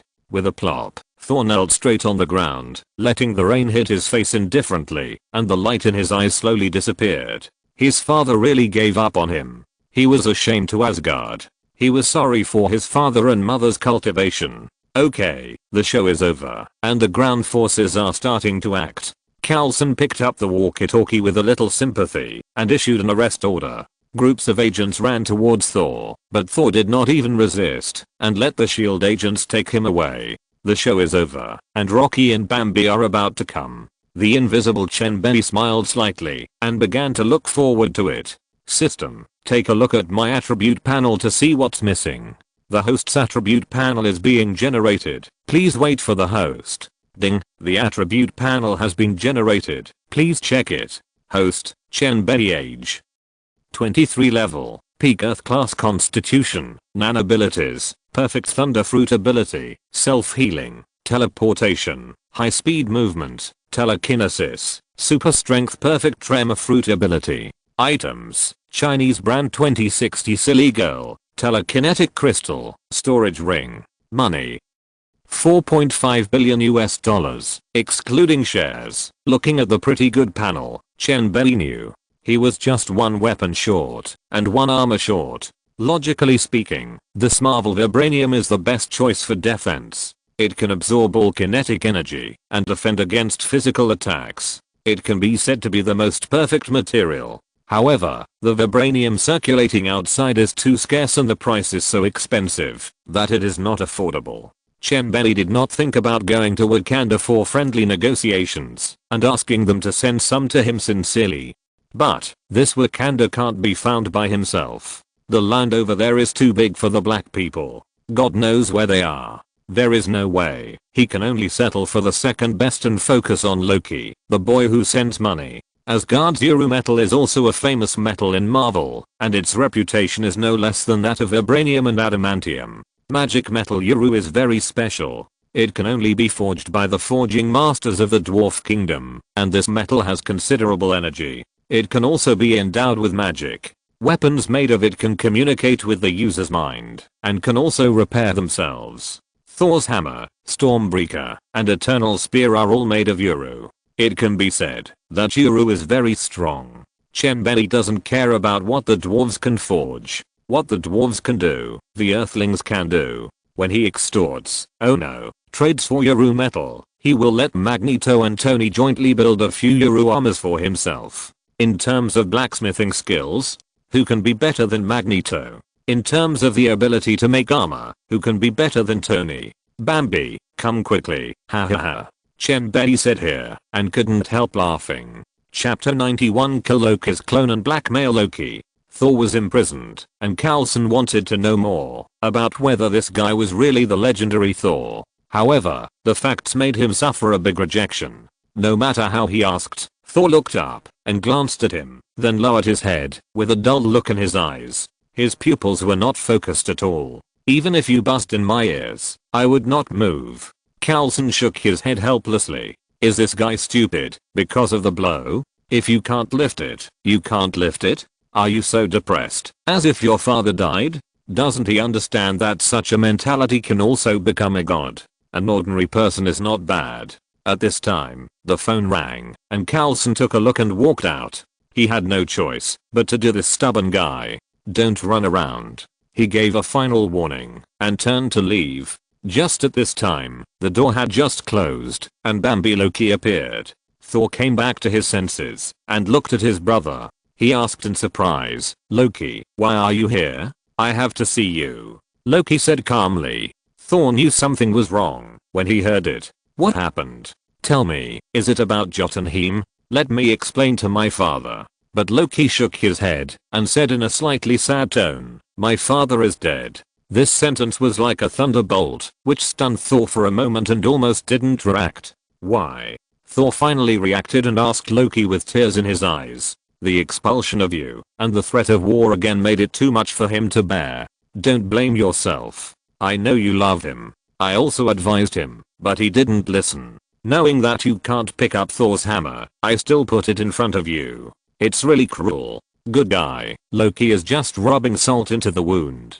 Thor's pain made him tremble again in pain, and it was difficult for him to control his emotions. Now the burden of the throne falls on my shoulders. Loki added another knife, thinking that Thor would be more painful. But this sentence was irrelevant to Thor. He just wanted to go home now. He begged Loki to let him go back, but the result was a rejection. Loki told him that the truce condition with Jotunheim was to expel Thor forever and not allow him to go back. Thor still wanted to save it, but Loki directly used his trump card. That is, his mother did not allow him to go back. Poor Thor actually believed Loki's lies. This reckless man actually believed Loki. He was deceived by Loki for more than 1,000 years and still had no brains. He believed everything Loki said. Now he apologized to Loki and thanked him for coming to see him and telling him so many things. Just like that, Loki left. The moment he turned around, Loki had a smug smile on his face. Can this fool inherit the throne? It's just a disgrace to Asgard. It's almost like smearing Asgard. A brainless fool. Hahaha, easy to deceive. But Loki did not leave immediately. Instead, he went to the hammer pit and tried to pull up the hammer. But how could someone like him succeed? Loki failed after 2 attempts, but he was very proud of it. He was not a righteous person. He was born to be a conspirator and scheme against others. Just as he was about to leave, a faint voice suddenly sounded. Mr. Loki, can we talk? What's the situation? Someone can see him? Otherwise, how could he call out his name? As for the claim that he was cheating him, he didn't believe it. Interesting. There are strong people like you in the courtyard? Can you see my existence? Loki was not panicked, but looked at the visitor calmly. Of course, there are so many strong people hidden on the earth. How long have you not come to this world to see it? Chen Bei appeared and slowly walked to Loki's side. He looked at this smart and cunning Asgard princess with interest. Loki was also looking at Chen Bei at the same time. This was an unknown strong man. He still wanted to know more, otherwise it was not his style to capsize in the gutter. The sudden appearance of the two scared the group of agents nearby. What's going on? How come there are 2 more people? They aimed their rifles at the 2 people. Hey, who are you? Why are you here? You have to squat down with your head in your hands now, otherwise we will shoot. The leading patrol agent shouted loudly and notified Coulson to come over quickly. Mr. Loki, I think we can go out and talk about the matter of God King Odin and Thor. There are many people here. Chen Bei said to Loki calmly, completely ignoring the stern warning of the agent. Okay, I wish I could. It's too noisy here. Loki shrugged and smiled. Okay. The 2 of them left here at the same time and came to the open field outside. Coulson on the other side hurried over, but he didn't see the 2 people his men said at all. After checking the surveillance, he found out that one of them was the mysterious Chen Bei. Forget it, don't worry about them. Coulson said lightly. He really couldn't do anything about this. The two people outside, Chen Bei and Loki, were suspended on the ground, and this time it was Loki who spoke first. I wonder what this gentleman knows? He wanted to test Chen Bei. He would not let Chen Bei take advantage of him just by saying one sentence. You don't need to test me. I tell you clearly, that Odin has just fallen into the Odin sleep. Am I right? Chen Bei smiled and told the truth. As expected. When Loki heard it, his pupils shrank suddenly, and a dangerous look flashed across his eyes. If he really knew, then it would not be a good ending. What do you need? Loki asked in a deep voice. But what he was thinking in his heart was how to kill Chen Bei. I don't want much, 200 kilograms of Euro metal. Chen Bei pretended not to see Loki's dangerous look, and made a casual offer. 200 kilograms? Loki exclaimed in a low voice, and he even suspected that he had heard it wrong. Are you sure it's 200 kilograms instead of 20 kilograms? You know that the annual output of the Fairy Palace is only about 100 kilograms, and you're asking for 2 years worth of stock.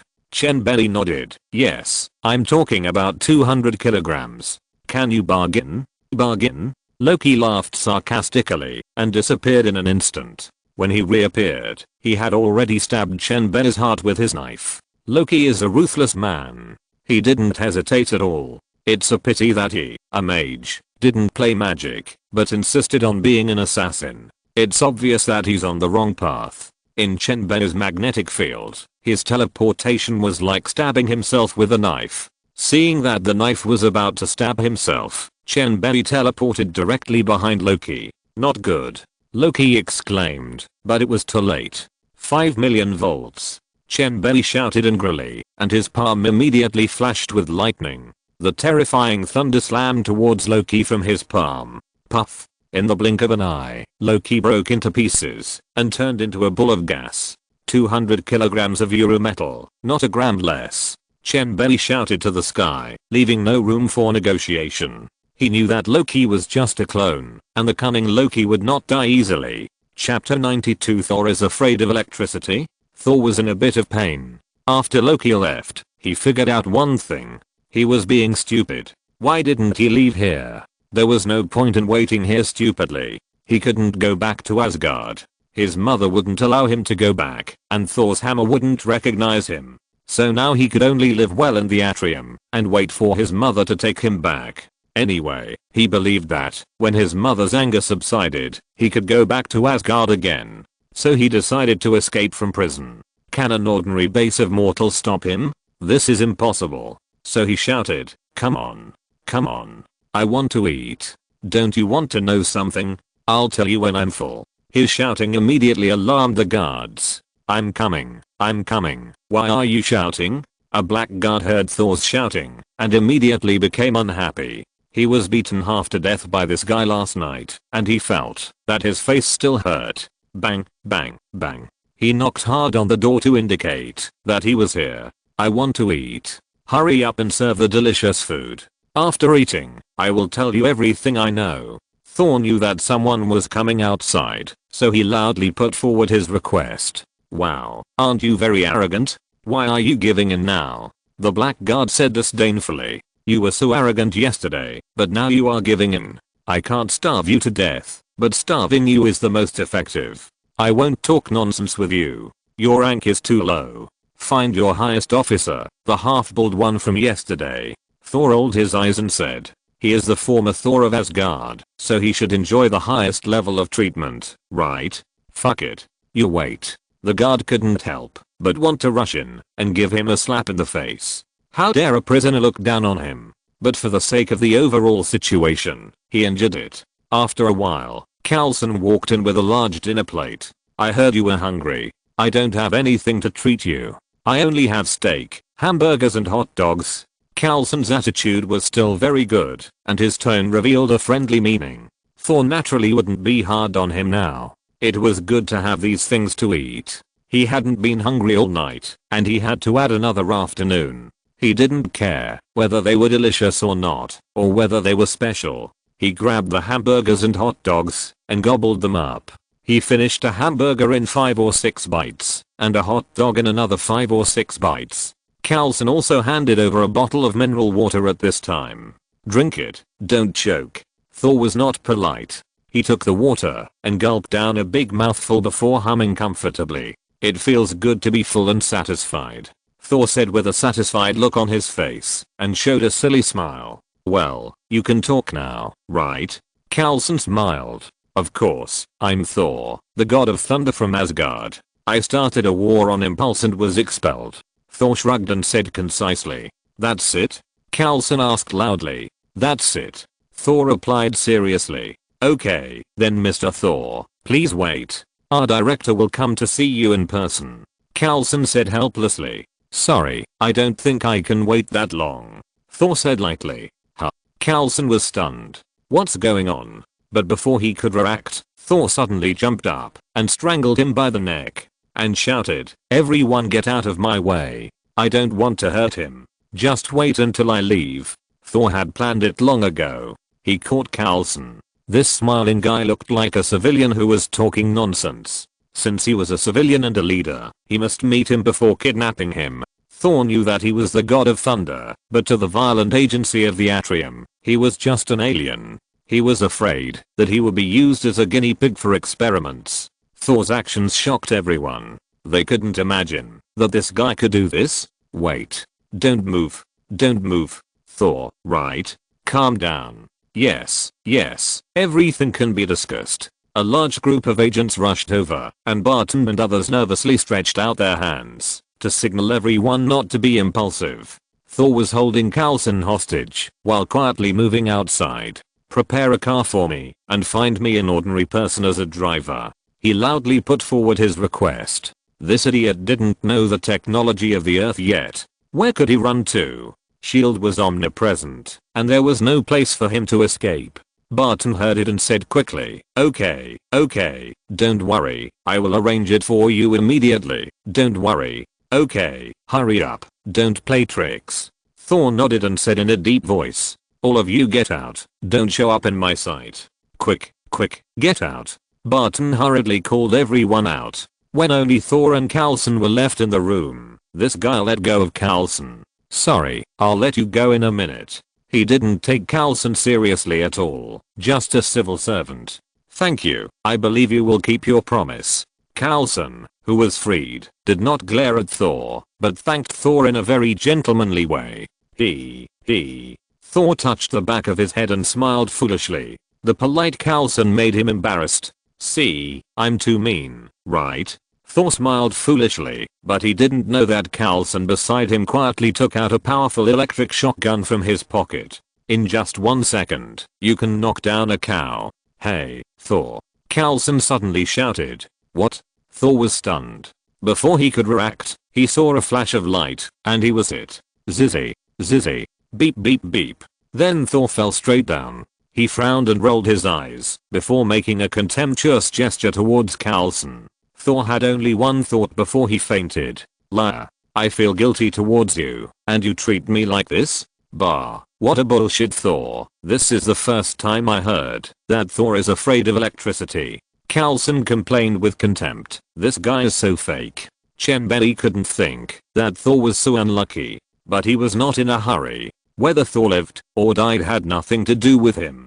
He only cared about his Euro metal. Time passed in a flash, and several days passed. Thor was now tortured to death. He had to enjoy electric shock therapy every day, and was very happy. As for Asgard, Sif and the 3 warriors were going to sneak to the Atrium to retrieve Thor, but they were exposed. But Heimdall chose to let them go, and teleported them to Earth with the Rainbow Bridge. Chapter 93. The Destroyer arrives. The final battle begins. Heimdall offended Loki by helping Sif and the other 3. Loki is now the acting god king of Asgard. He immediately rebuked Heimdall for letting people go to find Thor privately, and used his power as the acting god king to expel Heimdall. But what he did was exactly what Heimdall wanted. Since you are not miking anymore, why should I be polite to you? Heimdall didn't take Loki seriously at all. A weakling who only knew magic didn't even use magic. Aren't you looking for death? As soon as they disagreed, they started fighting.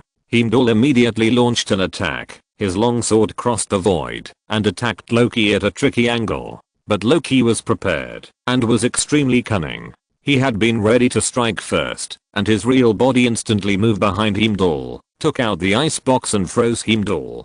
Heimdall had no time to react. Not to mention Heimdall, even an entire planet can be frozen, as long as the user has enough energy. Haha, it turns out that I'm a descendant of the frost giants, and it is not unacceptable. Looking at Heimdall who was frozen by him, Loki was very satisfied. Aren't these guys who looked down on him now defeated by him? Hahaha. After dealing with Heimdall, Loki came to the Asgard treasury and released the destroyer. He was ready to kill Thor.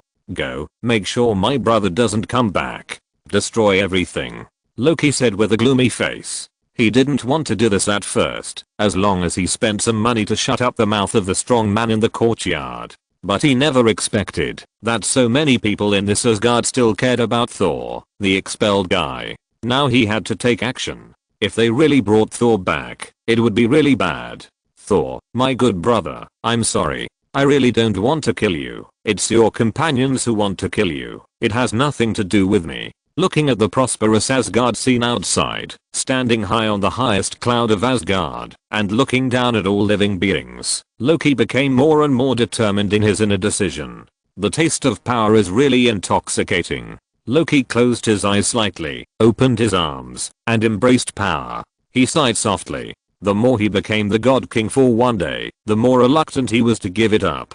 Loki suddenly seemed to have thought of something, and suddenly opened his eyes. This Euro metal must be handed over to that mysterious person. Otherwise, if he interferes, this destroyer may not work. He thought of the mysterious master who killed his clone with one blow, and felt that he must pay attention to it. It is worth spending some money to reduce one opponent. When he came to the Asgard treasury, Loki quietly took out 200 kilograms of Euro metal and teleported it to the previous base with the rainbow bridge. He knew that the money had to be spent. Respected strong man in the courtyard, I'm here. Are you still willing to our deal? The cautious and cunning Loki quickly found out Chen Bei's location, based on the previous memory magic. Oh, Loki, you are quite smart. I like to trade with smart people. If you want to kill Thor, I promise I will not save him. Of course, I will give you a big gift, to thank you for giving me so many euros so generously. Chen Bei said lightly. What? Loki was so scared that he took several steps back. His face was slightly pale, and he stared at Chen Bei with wide eyes. He shouted in disbelief, You! How do you know that I sent the destroyer to kill Thor? It shouldn't be. It shouldn't be. Is your telepathy stronger than mine? Or can you predict the future? Looking at the frightened Loki, Chen Bei was secretly happy. Is this what being scared means? Hahaha, it's really cool to pretend to be invisible, and it's really cool to occasionally play the role of a charlatan. The dignified god of trickery was fooled by a few words from me, but he remained calm on the surface. Why? In fact, there is nothing in this world that can be hidden from my perception. Okay, you can go. Chen Bei smiled slightly, feeling quite mysterious. He waved his hand to let Loki leave quickly. This impatient attitude made Loki even more fearful. Does this mean that he doesn't take me seriously at all, or does he not take anyone seriously? The more arrogant the attitude, the more Loki can't handle it. Too arrogant, too confident. Goodbye, respected strong man, Loki whispered. After that, Loki turned around and left with a gloomy face. His plan was actually known in advance. Fortunately, he sent Uru here tactfully. If this person had messed up the situation, he might not have succeeded. Looking at the Uru brought by Loki, Chen Bei smiled with satisfaction. Super invincible steel armor isn't a man's romance, just to own a set of mecha? What he envied in the movies before is finally going to be his. Putting away the Uru metal, he turned his eyes to the direction of the temporary base. Because of his own reasons, the plot has long been a mess, and there is no trace of the original. Now Thor has to receive electric shock therapy every day. Who asked him to escape from prison? Except for the mealtime, Thor spent the rest of the time in a coma. S.H.I.E.L.D. had to wait for Nick Fury to arrive. At this time, Sif and the three warriors of Asgard were looking for Thor's location. They were slowly sensing according to the faint breath. The medieval style costumes attracted a lot of attention. Passersby stared at them without moving their eyes. Oh my god, is this performance art? Mom, look, there are weirdos here. Hey, your clothes are really special. Are they expensive? Wow, your weapons are so exquisite. Are they custom made? Renaissance youth. Passersby B talked about it and pointed at several people. The return rate was as high as 380%. At several places where Thor stayed, they asked many people and learned that Thor went to the meteorite crater. Although they were dressed in strange clothes, they were curious, and the restaurant owner and waiter still told Thor where he was going. Carlson knew the situation of several people early. Looking at the retro outfit in the photo, he knew that it was Thor's companions who came to find him. Should he let him go now? It was such a headache. Carlson thought they should be normal gods, unlike Thor, an exiled god.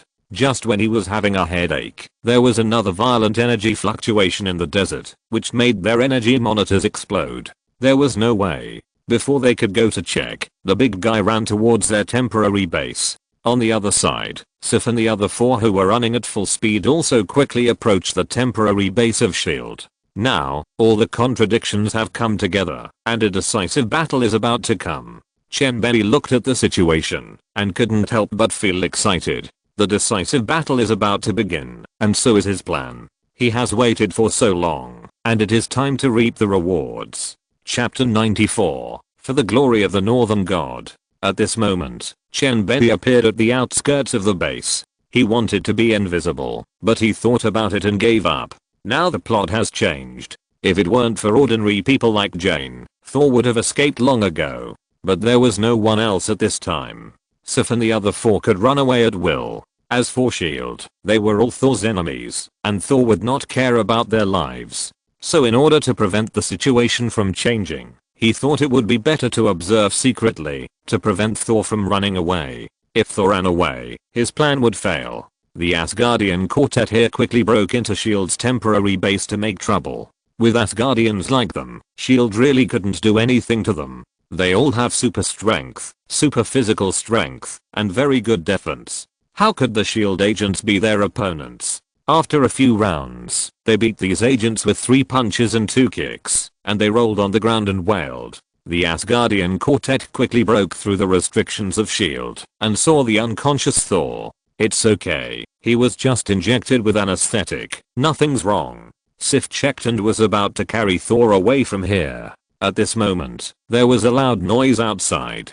Go and see what's going on. Did they use heavy weapons? Sif and others carried Thor and fled outside. They were afraid of being trapped in the siege. Now the outside has become a mess. It turns out that the destroyer has arrived. It is a killing machine that only knows how to obey orders, but it will not show mercy like Sif and others. The flame ray attacked the S.H.I.E.L.D. agents like it was free, and every time it attacked, the ground would explode, and big pits would be blown out like missiles. It turned this temporary base into a sea of fire, but you know that this temporary base is all tents and plastic.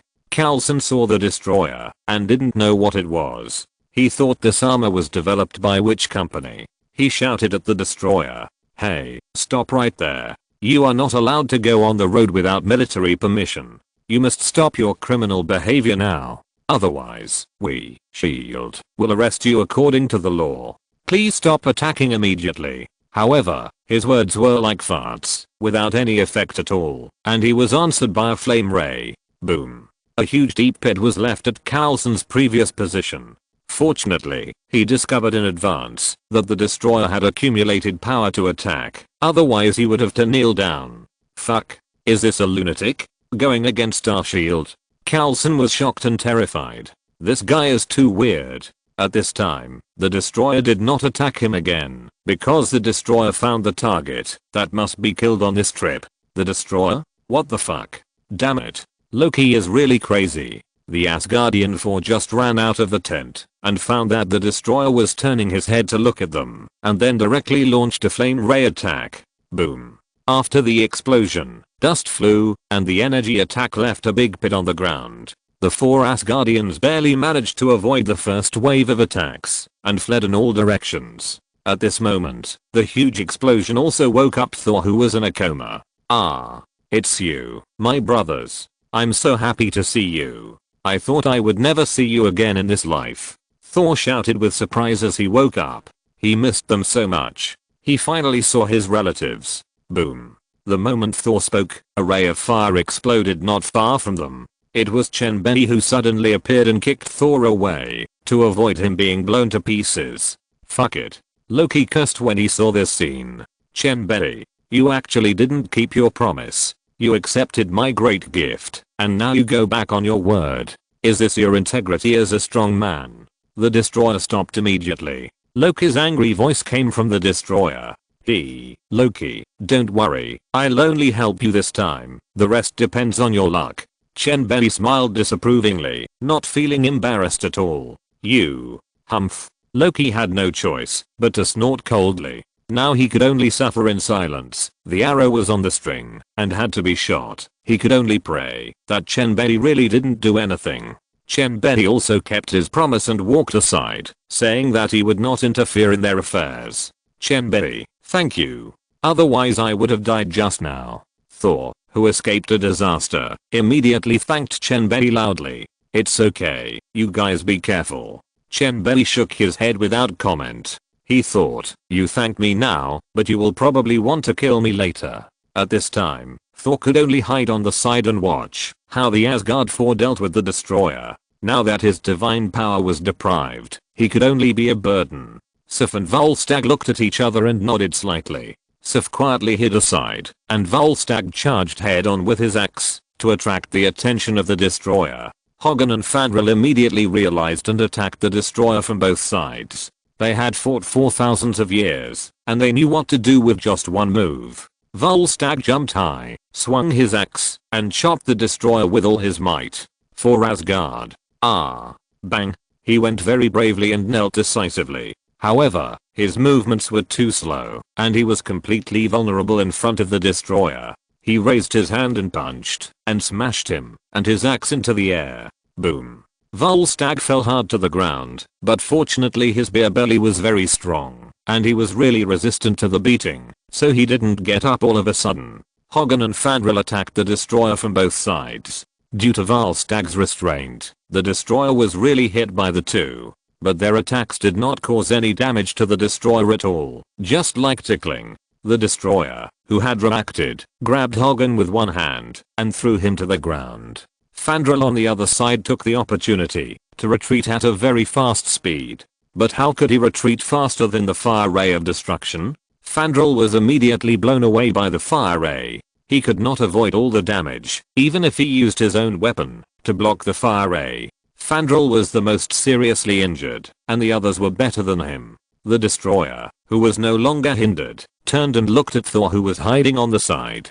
Goodbye, my good brother. Loki breathed a sigh of relief. The biggest obstacle to his kingship was about to die. The destroyer began to charge his face and was about to release the fire ray to end Thor, but at this critical moment, Sif flew up from a high altitude and landed on the destroyer's shoulder, then raised the spear in her hand high and stabbed the destroyer's neck. Puff! Exclamation mark. The Valkyrie's spear pierced through the destroyer's neck fiercely. The seriously injured destroyer slowly extinguished. The flames in his body and the flames in his eyes disappeared. Chapter 95 Thor returns. Chen Bei intercepts. The destroyer just knelt down like that. Everyone felt incredible. Is it that simple? The strongest individual weapon of their Asgard can't be that weak, right? They felt that things were not that simple. Only Sif stood on the destroyer's shoulder with a slight smile on her face. That's it? That's it? It's not enough for Sif. At this moment, everyone found that the destroyer was not dead. Hogun, Fandral, Thor, and Volstagg all found out. They quickly got up and ran away. At this time, the destroyer was really a father. The destroyer, who was spinning all over, lit up again, and charged his face directly to Sif with a flame ray. Fortunately, Sif was well prepared, and immediately gave up her weapon, and rolled to the ground. This attack was completely launched into the sky. If it hit Sif, she would probably kneel directly. But do you think that's the end? Sif, who was fleeing in panic, was not a target that the destroyer would easily let go of. She was the strongest here. Flame rays continued to be emitted from the face of the destroyer, chasing Sif with a fierce output, and directly swept the ground. Suddenly, the whole ground looked like it had been dug by an excavator. This guy must be a good hand at plowing the land. This violent attack directly blew Sif away. Then the whole person fell heavily to the ground. Seeing this, Hogan and the other two hurriedly supported each other and stumbled to rescue Sif. But the destroyer would not give them any chance at all and immediately fired another flame ray. This time, Sif was blown away again, and the 3 warriors of the Asgard were also blown into the big pit of the base. Sif and the other 4 were all seriously injured. Are you still watching them fight for you, Thor? Chen Bei walked to Thor's side and said lightly, me. Thor was provoked and wanted to refute loudly immediately. Suddenly, he became dejected like a deflated balloon. I'm sorry, I'm really powerless now. I've lost my divine power and I really can't save them. Thor held his head in pain and growled sadly. Really? Take a good look at them. What are Sif and the other 4 doing? Can't they escape? Does the destroyer really want to kill them? They're doing it for you. For your friendship. They're risking their lives for your friendship, even if life and death are already out of their minds. Look at yourself again. What are you doing? Thor, you're running away. You're afraid of death. Thor, do you think you're worthy of the position of Thunder God of Asgard? In our place, you're not worthy of the position. Chen Bei loudly taught Thor a lesson, wanting him to wake up. What's wrong with this guy? In the original plot, he was quite righteous. Now that Jane is gone, is he going to give in? Wake up quickly, okay? You're just dilly-dallying. Thor's face turned red and white, and his mood was uncertain. He stammered, but I'm not Thor anymore. I've lost my power. I can't do it. Bullshit. Chen Bei yelled. Are you the god of hammer or the god of thunder? Without the hammer, you're nothing. Will you just watch your companions die for you? Go. You don't have power, but you can still save your companions and subjects. Go. For the glory of Asgard. For the glory of the North God. After Chen Bei finished his impassioned roar, he kicked Thor out with 1 foot, and he landed heavily in the sight of the destroyer. It's so annoying. This guy's too nagging. Chen Bei muttered in dissatisfaction. Thor on this side panicked, and could only smile at the destroyer awkwardly but politely. He finally understood what Chen Bei meant. Loki's target was him, and he only wanted his life. Now he just had to let Loki kill him, and everything would be over. Looking back at his pale companions, they were already seriously injured, and shook their heads at him, asking him to run away. At this moment, Thor understood. A real man has his own way of doing things and his own way of not doing things. He is the thunder god of Asgard, not the hammer god. Without divine power, he can still protect his subjects. At this moment, Thor no longer retreats or escapes. He takes firm steps and walks steadily to the destroyer step by step. Thor looks at the destroyer with determination in his eyes. Brother, no matter how I have wronged you, no matter what I have done to make you like this, I'm really sorry, but these people are innocent. Killing them will not do you any good. Kill me, and that's it. Thor said calmly, without a trace of regret. He quietly waited for Loki's decision, and he could face death. At this time, the destroyer suddenly turned off the charging face, which made Thor surprised and relieved. Loki is my good brother after all. He can't bear to kill me. But the slap in the face came in the next second. The destroyer, who had turned around, punched Thor with his backhand and sent him flying. Bang! Thor, who flew backwards for more than 10 meters, fell heavily to the ground. He was already dying. Without the protection of divine power, Thor was really fragile. Everything is over. Thor murmured, tilted his head, and knelt down. No. Thor. Thor. Thor. Sif and the other 4 shouted continuously. They could never have imagined that Thor would end it all in this way. It happened too suddenly. They rolled and crawled to Thor's side and shouted heartbrokenly to the sky. But Thor just didn't wake up. On the Asgard, Odin, who was in deep sleep, shed tears and let the tears flow across his old cheeks. I, Odin, am such a failed father. It's because I didn't educate my son well. Odin woke up, and he blamed himself deeply. No matter what, he could not have imagined that this would be the result. Alas, it's time to end. The destroyer slowly turned around and prepared to leave. Loki had eliminated his biggest threat, but he couldn't be happy. Was it really right for him to do this? Is power really more important than family affection? At this moment, Thor's hammer in the deep pit awakened. The surging and violent thunder directly caused the monitor to explode. Thor's hammer began to shake slightly until it soared into the sky. It's coming. It's coming with divine power. The The sky began to be overcast, and thunder pierced through the darkness. The heart was directly revived by the electric shock therapy of the power of thunder and lightning. Ha ha ha. Thor. Thor is back. For the glory of the North God. Thor, who had woken up, held Thor's hammer in his hand and began to show off to his heart's content. For a while, the sky was full of wind and sand, and lightning was overflowing. Thor began his transformation.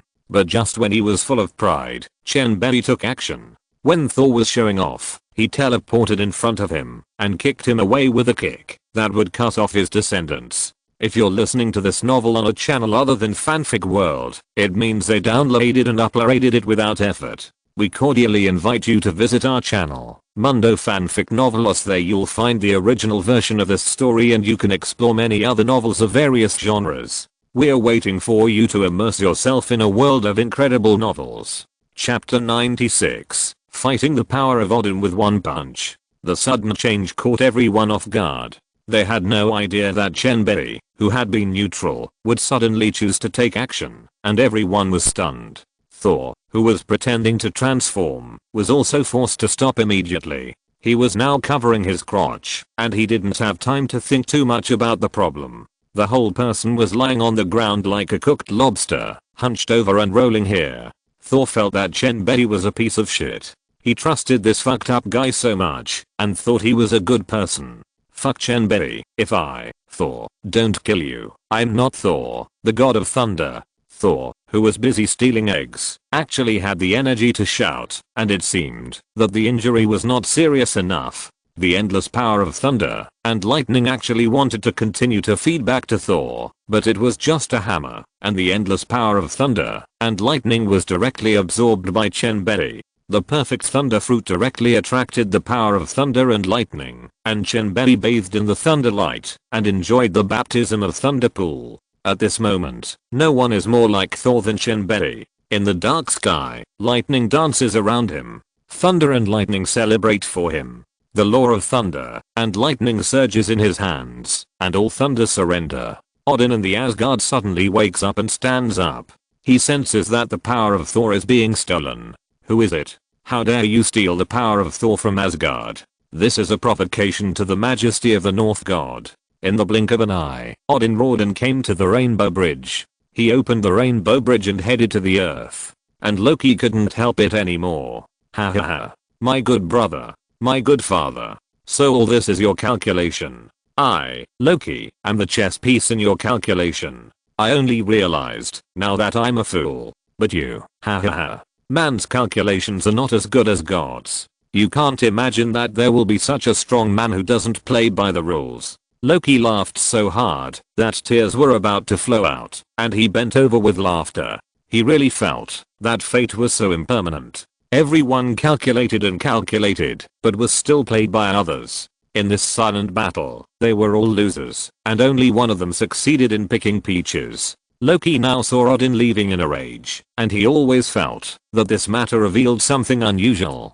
Could it be that the strong man in the courtyard had no tricks to steal the power of Thor so unscrupulously? Would he be so bold to plan all this without preparation? Loki didn't believe it. As an expert in conspiracy theory, and known as the god of trickery, he always felt that the other party must have a way to make Odin leave in disgrace. Let's wait and see. It's so interesting. This man has calculated everyone. The mantis stalks the cicada, while the oriole is behind, and he plays beautifully. Loki quietly waited for the exciting result. Odin has been teleported here at this moment. But it was too late. Chen Bei had already absorbed the power of thunder and lightning, leaving nothing behind. Looking at the Thor's hammer scattered on the ground and the son who was standing there holding his crotch and twitching, Odin's anger rose up. The one-eyed dragon Odin was like an enraged lion, pressing towards Chen Bei with a terrifying momentum. How dare a lowly mortal covet the power of Asgard? Who gave you such courage? Odin approached Chen Bei step by step, questioning with dignity, which made Chen Bei's figure sway slightly. Is this the power of the god King Odin? It really can't be underestimated. Chen Bei is naturally not Odin's opponent, but he also knows that the old Odin, a typical example of a strong first blow, weak second, and exhausted third. He may be able to attack, but he can't fight for a long time. The older he is, the stronger his strength is, but his old body can't suppress his growing strength. So don't look at Odin's arrogant appearance now. Chen Bei knows that this is just a bluff. Once he is frightened by his momentum, he will be fooled by Odin. So, Chen Bei immediately calmed down and made himself equally arrogant and domineering. You are very arrogant, and we can't weaken our momentum. Odin, I don't know how sure you are of making a move, but since I did it, I'm certainly capable. Chen Bei looked at Odin, pretending to be indifferent and provocative. Odin was already furious, and seeing Chen Bei like this, how could he bear it? His uncle could bear it, but his aunt couldn't. Boy, you are too arrogant. I want to tell you that the majesty of the God King cannot be challenged, otherwise it will be the wrath of thunder. Odin shouted at Chen Bei loudly, and then he started to fight. Chen Bei looked at Odin, whose hair stood upright, and complained in his heart, this old guy has a really bad temper. In a flash, the furious Odin immediately used the power of Odin to cooperate with Odin's fighting skills to hit a full strength blow. The surging power of Odin made the dark clouds in the sky melt directly as if they saw the sun. Chen Bei's body had been locked, and this punch was simply unavoidable. Golden light appeared in front of Chen Bei's eyes, and the fist as big as a casserole kept expanding in Chen Bei's pupils. He had to fight hard. A serious punch. Chen Bei slightly crossed his feet, stabilized his lower body, clenched his right fist, pulled it back, and began to charge and attack. The white light of lightning wrapped around the serious punch, which was also unparalleled in momentum and radiant. Time seemed to freeze at this moment, and everyone around began to frantically look for a place to hide. They knew that, if they didn't stay far away from this punch, they would suffer. Even if they were now hundreds of meters away, it was not enough. Fortunately, there was a big pit dug by shield nearby. They quickly jumped down, which was much safer here. Boom. This one move decisive attack finally collided. Odin punched from a distance, and Chen Bei fought on the spot.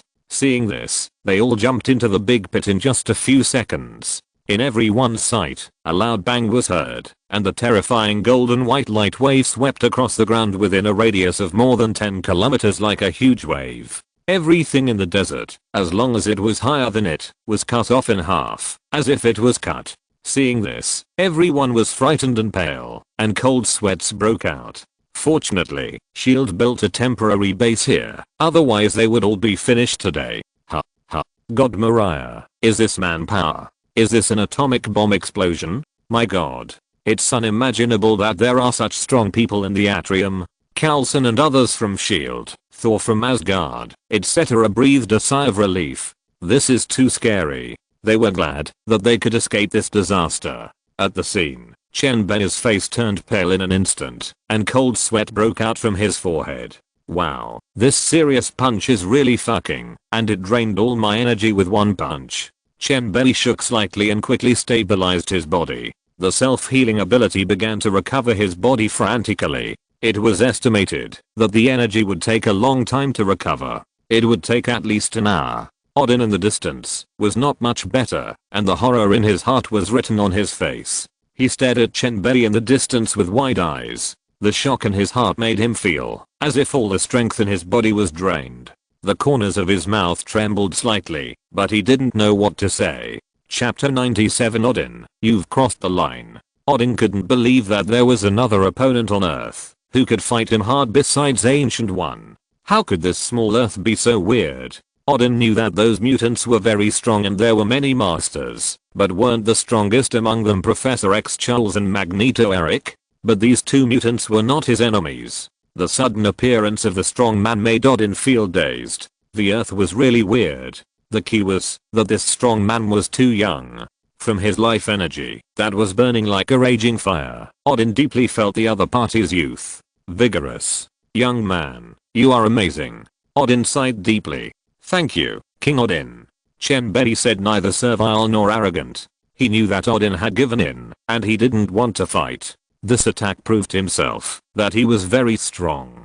To make the strong respect you, you can only fight. I really can't think that there is a young strong man like you in the courtyard. It's really formidable. Odin said again with emotion. He turned around and looked at Thor, who was covered in dust and couldn't help twitching his mouth. When would his silly son really grow up and become a qualified king? How would his son, who had lived for more than 1,000 years, survive without him? Is Asgard's fate really as predicted, powerless? Odin knew that he didn't have much time left and couldn't wait for that day. Looking at the extremely young, extremely powerful, and wise Earthlings, Odin felt deeply powerless. His son Thor had brute force, but not enough wisdom. His son Loki, although he had many conspiracies and tricks, did not have the atmosphere of a king. The two brothers were disunited. Could they deal with such a brave and resourceful Earthling? He didn't believe it at all, and couldn't deal with it. Is this fate? The fate of Asgard's destruction?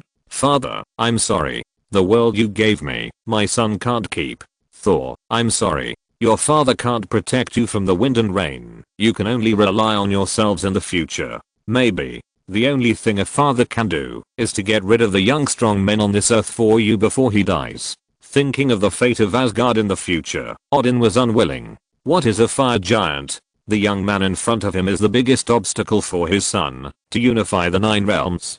He doesn't believe in fate. He believes that his son is the god king who unifies the 9 realms. Thor, let your father remove the most dangerous obstacles for you before he dies. Thinking of this, the god king Odin took a deep look at Thor, who was still in shock. Odin turned his head, and his whole body momentum suddenly turned, and the golden light was like a dazzling sun. He was ready to sublimate to the extreme, force his way back to the peak, and sacrifice his last life. He couldn't figure out Chen Bei's background. He only knew that he was very strong. How could someone who could fight him be bad? Odin didn't know that Chen Bei really only had that one trick. If he couldn't kill others with one trick, he could only run away. You said that Odin was fooled by Chen Bei and sent himself away. That would be a loss. Chen Bei was shocked by Odin's action, and he was ready to run away. If he didn't run now, when would he run? Anyway, he knew what he was going to do, and he would run away after one move. Suddenly, just when Chen Bei was about to run away, the magnetic field actually fluctuated slightly. Chen Bei was quite sensitive to space, and he suddenly understood. Master Ancient One, since you are here, why don't you show up quickly? If you don't come out, I will really die. Chen Bei really understood this time. Odin suddenly visited the earth. As an Ancient One of the same level, how could he not know? He had to come and see it, right? This earth is the territory of the Ancient One, and Odin is another strong man who suddenly broke into someone else's territory. This is a taboo. Sure enough, after Chen Bei shouted, the void suddenly shattered, a portal with sparks flashing opened, and the Ancient One walked out from it. Odin, long time no see, what are you doing? The Ancient One said lightly. A trace of displeasure flashed across his calm face. You Odin, stay in your Asgard. Why do you suddenly interfere in the affairs of my earth? Looking at Odin's posture, this old guy is gathering strength. Is he going to kill the young man in front of him directly? Come to my earth to kill people. Did you say hello to me? Do you take my supreme sorcerer seriously? Odin's eyes flickered when he heard the faint threat of the Ancient One. It's too late now. Kill a strong man who is not much weaker than himself in front of the Ancient One? Odin knew that he couldn't do it at all. So his momentum slowly disappeared, and the golden light of Odin's power converged into his body. Odin once again returned to the image of the kind and amiable old man. He looked at the Ancient One and nodded slightly. I'm sorry, Master Ancient One, I just sent my son here for a trial. Now I'm very satisfied with the trial, and I'm going to take him back. Odin forced to explain, without blushing at all. This black-bellied character is really an old fox. Ancient One would not expose it. Everyone knew it. Why bother to tear the face and make everyone embarrassed? Oh, that's it. Ancient One said lightly. She looked at Thor again and said with a smile, your son Thor will be very strong in the future. Ancient One's words were not compliments, but serious. She naturally knew Thor's future. After awakening, Thor would not be worse than her and Odin. Haha, Master Ancient One is joking. This kid is just a reckless man who can't achieve anything great. But the young strong people on your earth really shocked me. Odin was not a pushover either. Everyone could say polite words. Haha, Odin, you are right. There will be many strong people on our earth in the future. This time, Ancient One was no longer low-key, but struck hard. The strong people on earth in the future? There are countless of them. No fourth can compare with our Earth. Odin also nodded. The Earth is not something he can conquer. No matter when, no matter where. Anyone who wants to invade the Earth, there is only one word. Death. After the two of them had a business talk, they all turned their eyes to Chen Bei, who looked like nothing had happened. Isn't that the person in front of them? Odin knew it after fighting him, but Ancient One knew it, because she didn't know it. Ancient One clearly used the timeline to see Chen Bei's past and future, but everything always came to an abrupt end at the critical moment. The future he saw was changing every day, and everything involving Chen Bei's future was a fog. Chen Bei was the biggest variable, and the future was full of uncertainty. Because of this uncertainty, everything became confusing. Why are you looking at me? Just do what you should do. Chen Bei just wanted to be a nobody and make a fortune in silence. He didn't want to care about anything else. Haha, that's right. I have to take Thor back. Odin laughed and prepared to take Thor back. Now that things have come to this, let's leave everything to fate. Chapter 98 Ancient One. Do you know China? Odin knew that his initial plan had been successful. It was not a bad thing to discover a hidden strong man. At least he could find him in his lifetime, and he could make arrangements early so that he would not be caught off guard in the future. Thor, let's go. Odin said to Thor kindly. His son should have grown a lot after this. His efforts were not wasted. Okay, father.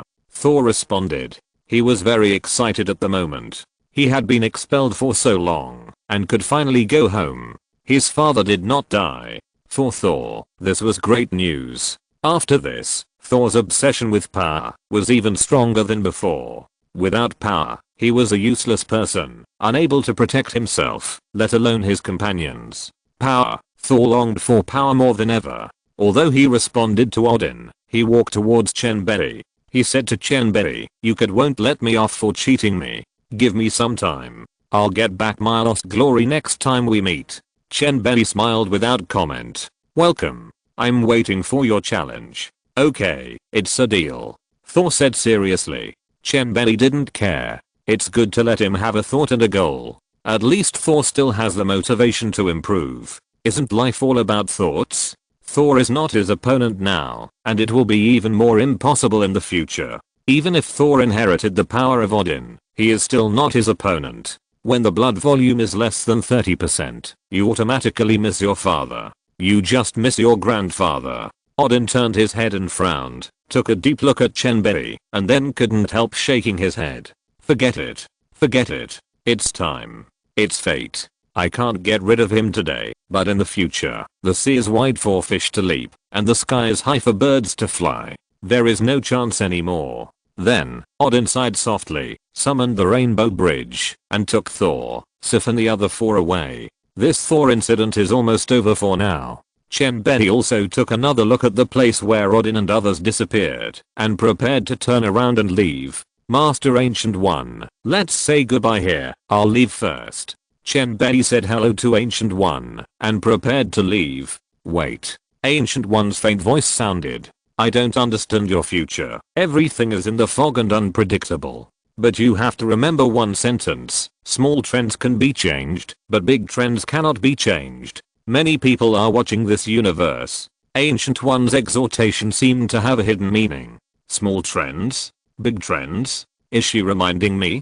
Don't destroy the direction of the timeline, right? Chen Bei understood what Ancient One said. After all, the future that Ancient One knew with the time stone in his hand was the planned road. There may be small waves along the way, but after thousands of sails, they will eventually flow to the sea. But in this big trend, Chen Bei knew how he could stay out of it. He was also a member of the multitude of living beings, a person who was struggling in the sea of suffering, and wanted to break free. Chen Bei could only nod slightly at Gu Yu's words. I'll pay attention. I'll try my best. He didn't promise anything. Because of the existence of the system, he was destined to have wind in his blood and to wander for half his life. Is he going to stagnate because of fear of certain existences? Impossible. Because there are indescribable existences, he must forge ahead to break the indescribable people. Because he is a Chinese, he is destined not to compromise with fate. If he can live a life of mediocrity by compromise, then he doesn't deserve this blood of Yan Huang. China has been around for 5,000 years. If you compromise on everything, you will disappear in the long river of history. If you are born like an ant, you should have the ambition of a swan. If your life is as thin as paper, you should have an unyielding heart. Compromise? Live a life of mediocrity? He won't. Even if Gu Yi warns, he won't listen. Alas. Chinese people who will never understand. Gu Yi sighed deeply, and his compassionate face could not remain silent, and he was deeply moved. The space was broken, and Gu Yi stepped in without looking back. Just now, the timeline fluctuated violently, and she felt that unyielding will hit the timeline fiercely, and the timeline began to wail. Gu Yi didn't understand. The aliens didn't understand. This is the Chinese. When the disaster came, the West thought about how to escape, build Noah's Ark, and escape with the top leaders. But when the world-destroying flood came, King Yu led countless Chinese people to defeat them regardless of their own lives. Man conquers nature. This is the essential difference. Gu Yi, even if you have lived for thousands of years, you don't understand. Chen Bei whispered softly. A breeze blew by, and Chen Bei disappeared. Ding, congratulations to the host for completing the change of Thor's plot, and reward a golden fishing rod. In the desert town, Chen Bei smiled as he listened to the system's prompt. He will become stronger and stronger, until the so-called Black Hand that secretly observes is defeated. System, start fishing directly. I haven't tried it for a long time. In the system space, Chen Bei picked up the fishing rod and threw the hook directly into the small pond. In the dark matter world, this is a world where the church is heaven. A magic sword can easily cut through space and is indestructible. As long as you hold this dagger and cooperate with the weird assassin, no one can escape such sanctions. This knife was jointly created by the top magic guild 300 years ago, and this magic sword is placed in the Magpie City. This group of crazy magicians also built an angel tower for it to preserve the magic sword. Hundreds of years later, a war involving multiple worlds was launched because of its existence. Obviously, the treasure is attractive.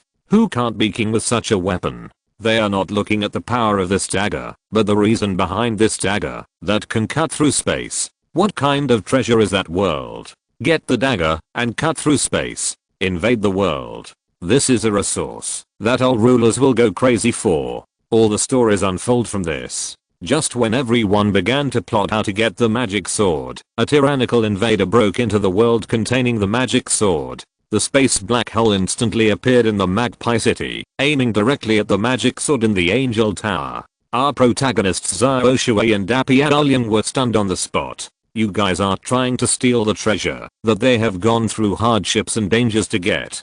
How can this be tolerated? However, their magic was completely useless, and they were suppressed in an instant. They watched the magic sword disappear from their sight and sink into the black hole. Chen Bei saw the fishing rod shaking, and was slightly happy. Something was caught so quickly. I wonder what it is. It was not until the fished objects were all revealed that Chen Bei realized that the money was actually an ordinary dagger. Is he dead this time? Chapter 99. The magic sword that cuts through space. It's impossible for him to die. How could the system die? Wouldn't that ruin his own brand? System, what's wrong with this dagger you made? Why can't it shine with gold? It doesn't look awesome at all. Host, please don't worry. You might as well use this dagger to cut the air with a knife. Just give it a try. Hearing what the system said, it probably looked like something incredible. Curious, Chen Bei picked up the dagger and gently cut the air.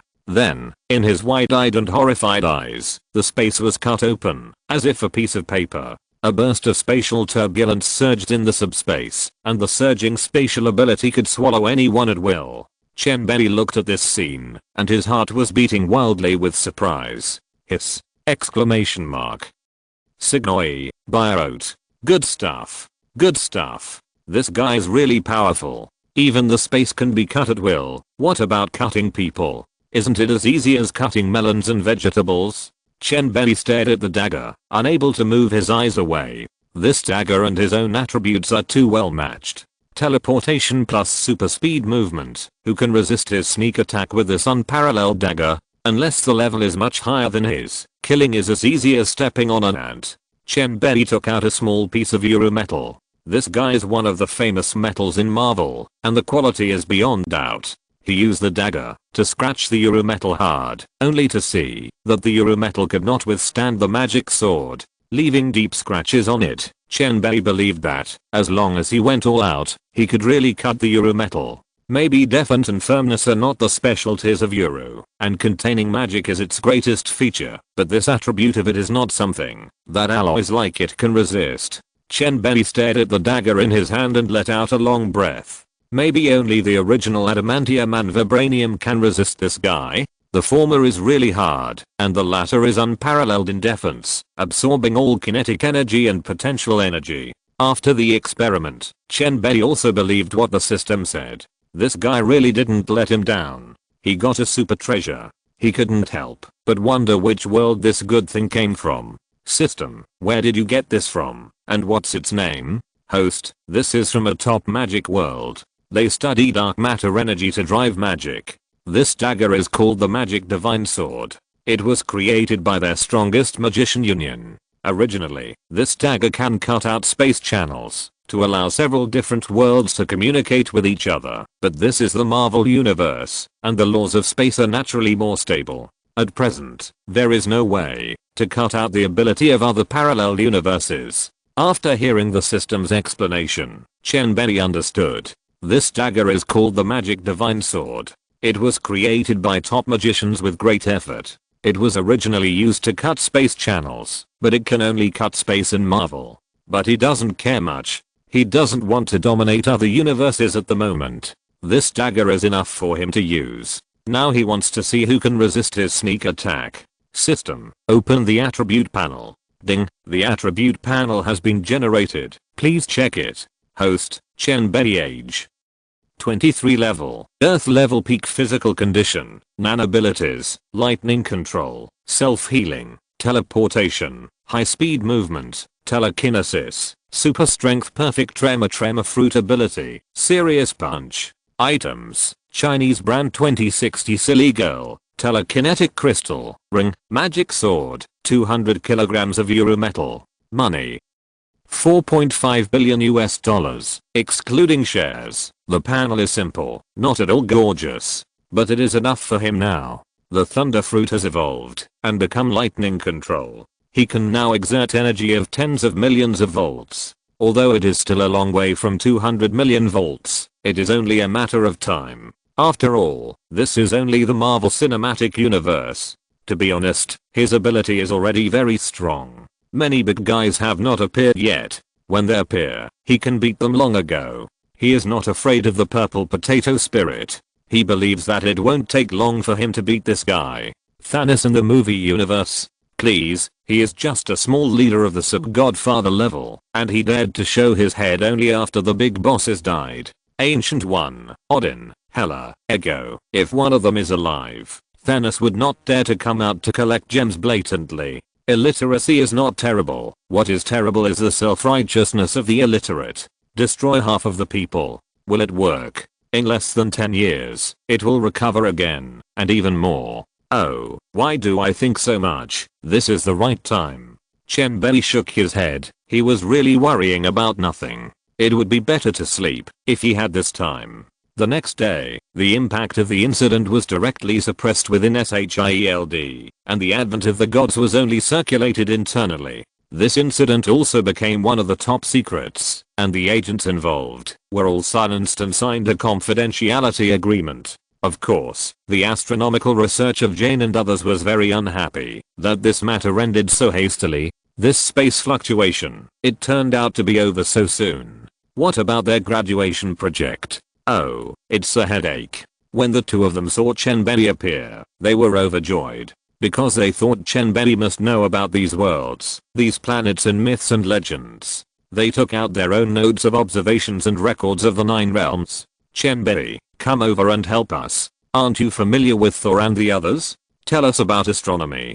Jane blinked her charming big eyes and looked at him expectantly. He couldn't refuse such a request. When watching the Thor movie, countless people were fascinated by the extremely beautiful Jane Foster. Of course, he was one of them. Taking the notebook, he looked at it. It was really not easy for them to record so much.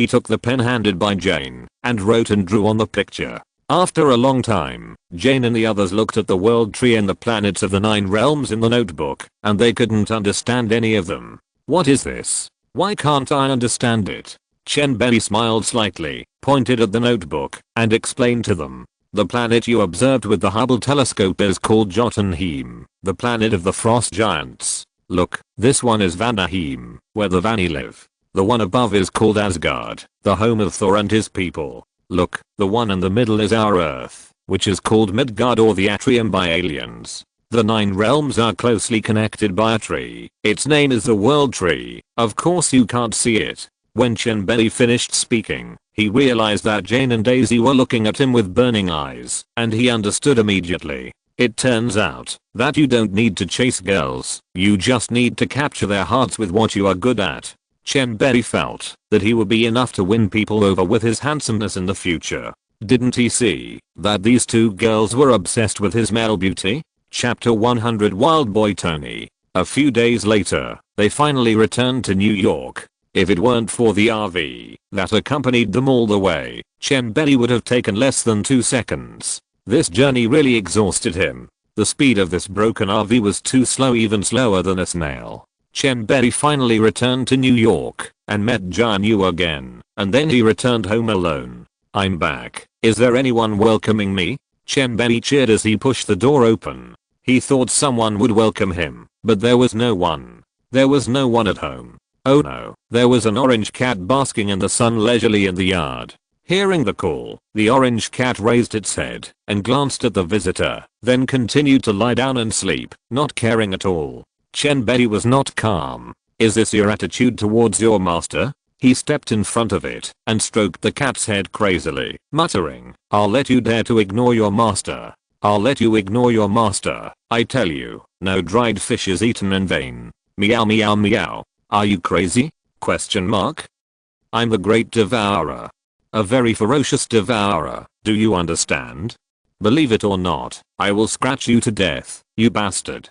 Gugu was angry and kept meowing at Chen Bei. This was a curse. I'm not a cat. Not a cat. But you are really a dog. What's the point of bullying a cat? It is dangerous to pet a cat, so pet it and cherish it. After petting for a while, Chen Bei was in a good mood, thinking that cats really have strong healing abilities. Gugu, where are the women at home? Chen Bei just remembered to ask it, because he was just petting the cat. Meow meow meow. Gugu rolled his eyes reluctantly. They went out to register a company. Now Wanda has planned to start a company with Mindy, saying that playing dirty is not a long-term solution, and it should be corporatized and grouped. When Chen Bei heard this, he was surprised that this guy's change of mind was really fast. It was probably not Mindy's idea, but Natasha and Wanda's idea. There is no future in being a gangster, it's just a small fight. People just don't bother to deal with the inferior forces in this world. Capitalists are the best way out. In this free country, capital determines everything. Want to be a governor, a congressman, or even the president? As long as you have money and a professional team to package you, you will soon get a lot of support. Chen Bei never interferes with women's practices. You can do whatever you want. The sky won't fall anyway. Thank you, Gugu. Go back to sleep. Chen Bei smiled slightly, touched the cat's head, and then went to the side to lie down and close his eyes to rest. He was exhausted on the way. Meow. Okay, don't bother me anymore. Gugu meowed. The cat curled up its head and continued to sleep. On the other side, Nick Fury found Tony Stark. Tony Stark has completely let himself go because he really doesn't have much time left. Come as cool as you want. On this day, he was eating donuts on a huge donut like a psychopath. Well, he especially likes sweets. While eating, an uninvited guest appeared. Sir, I want you to get off the donut. The guy who yelled at Tony was a one-eyed man, Nick Fury, a black boiled egg known as the fuck man. Tony, who was eating delicious food, heard someone calling him. He raised his sunglasses without feeling surprised and found that this annoying black guy appeared again. In the fast food restaurant under the donut, the two sat opposite each other. Tony held his head with his hand and looked at Nick Fury opposite helplessly. I said, I really don't want to join your Superboy team. Tony didn't understand. You really have the signs of late stage paranoia. If the sky falls in this world, there will be tall people to hold it up, such as Chen Bei, that scumbag. Aren't you just worrying about your own business? Oh, by the way, speaking of Chen Bei, I remembered.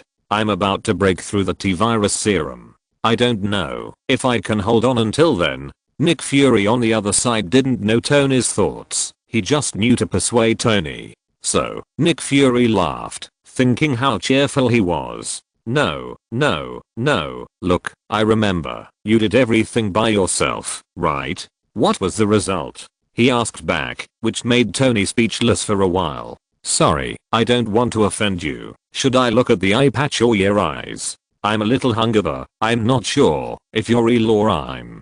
Don't expose someone's shortcomings when you hit them, do you understand? Tony, who is a mouth cannon, is not a person who suffers losses, shamelessly exposing other people's scars. Nick Fury's face immediately turned bad, staring at Tony seriously, and said word by word, I'm very real. I'm the most real person you will ever meet. At this moment, Sharon Carter came over. Tony looked up. Damn. My new assistant is actually an agent? Tony snorted with an unhappy look on his face. You're fired. Sorry, it's not your decision. Sharon Carter immediately retorted, meaning that you have handed over the company to Pepper, and I'm her man. You've been very busy recently, Tony. You let your friend fly away wearing your battlesuit. I don't understand. Nick Fury didn't dwell on this small problem, but was confused. This iron armor can be used casually? The two argued about this issue. Tony insisted that the armor was not given to him, but was snatched away by Colonel Rhodes.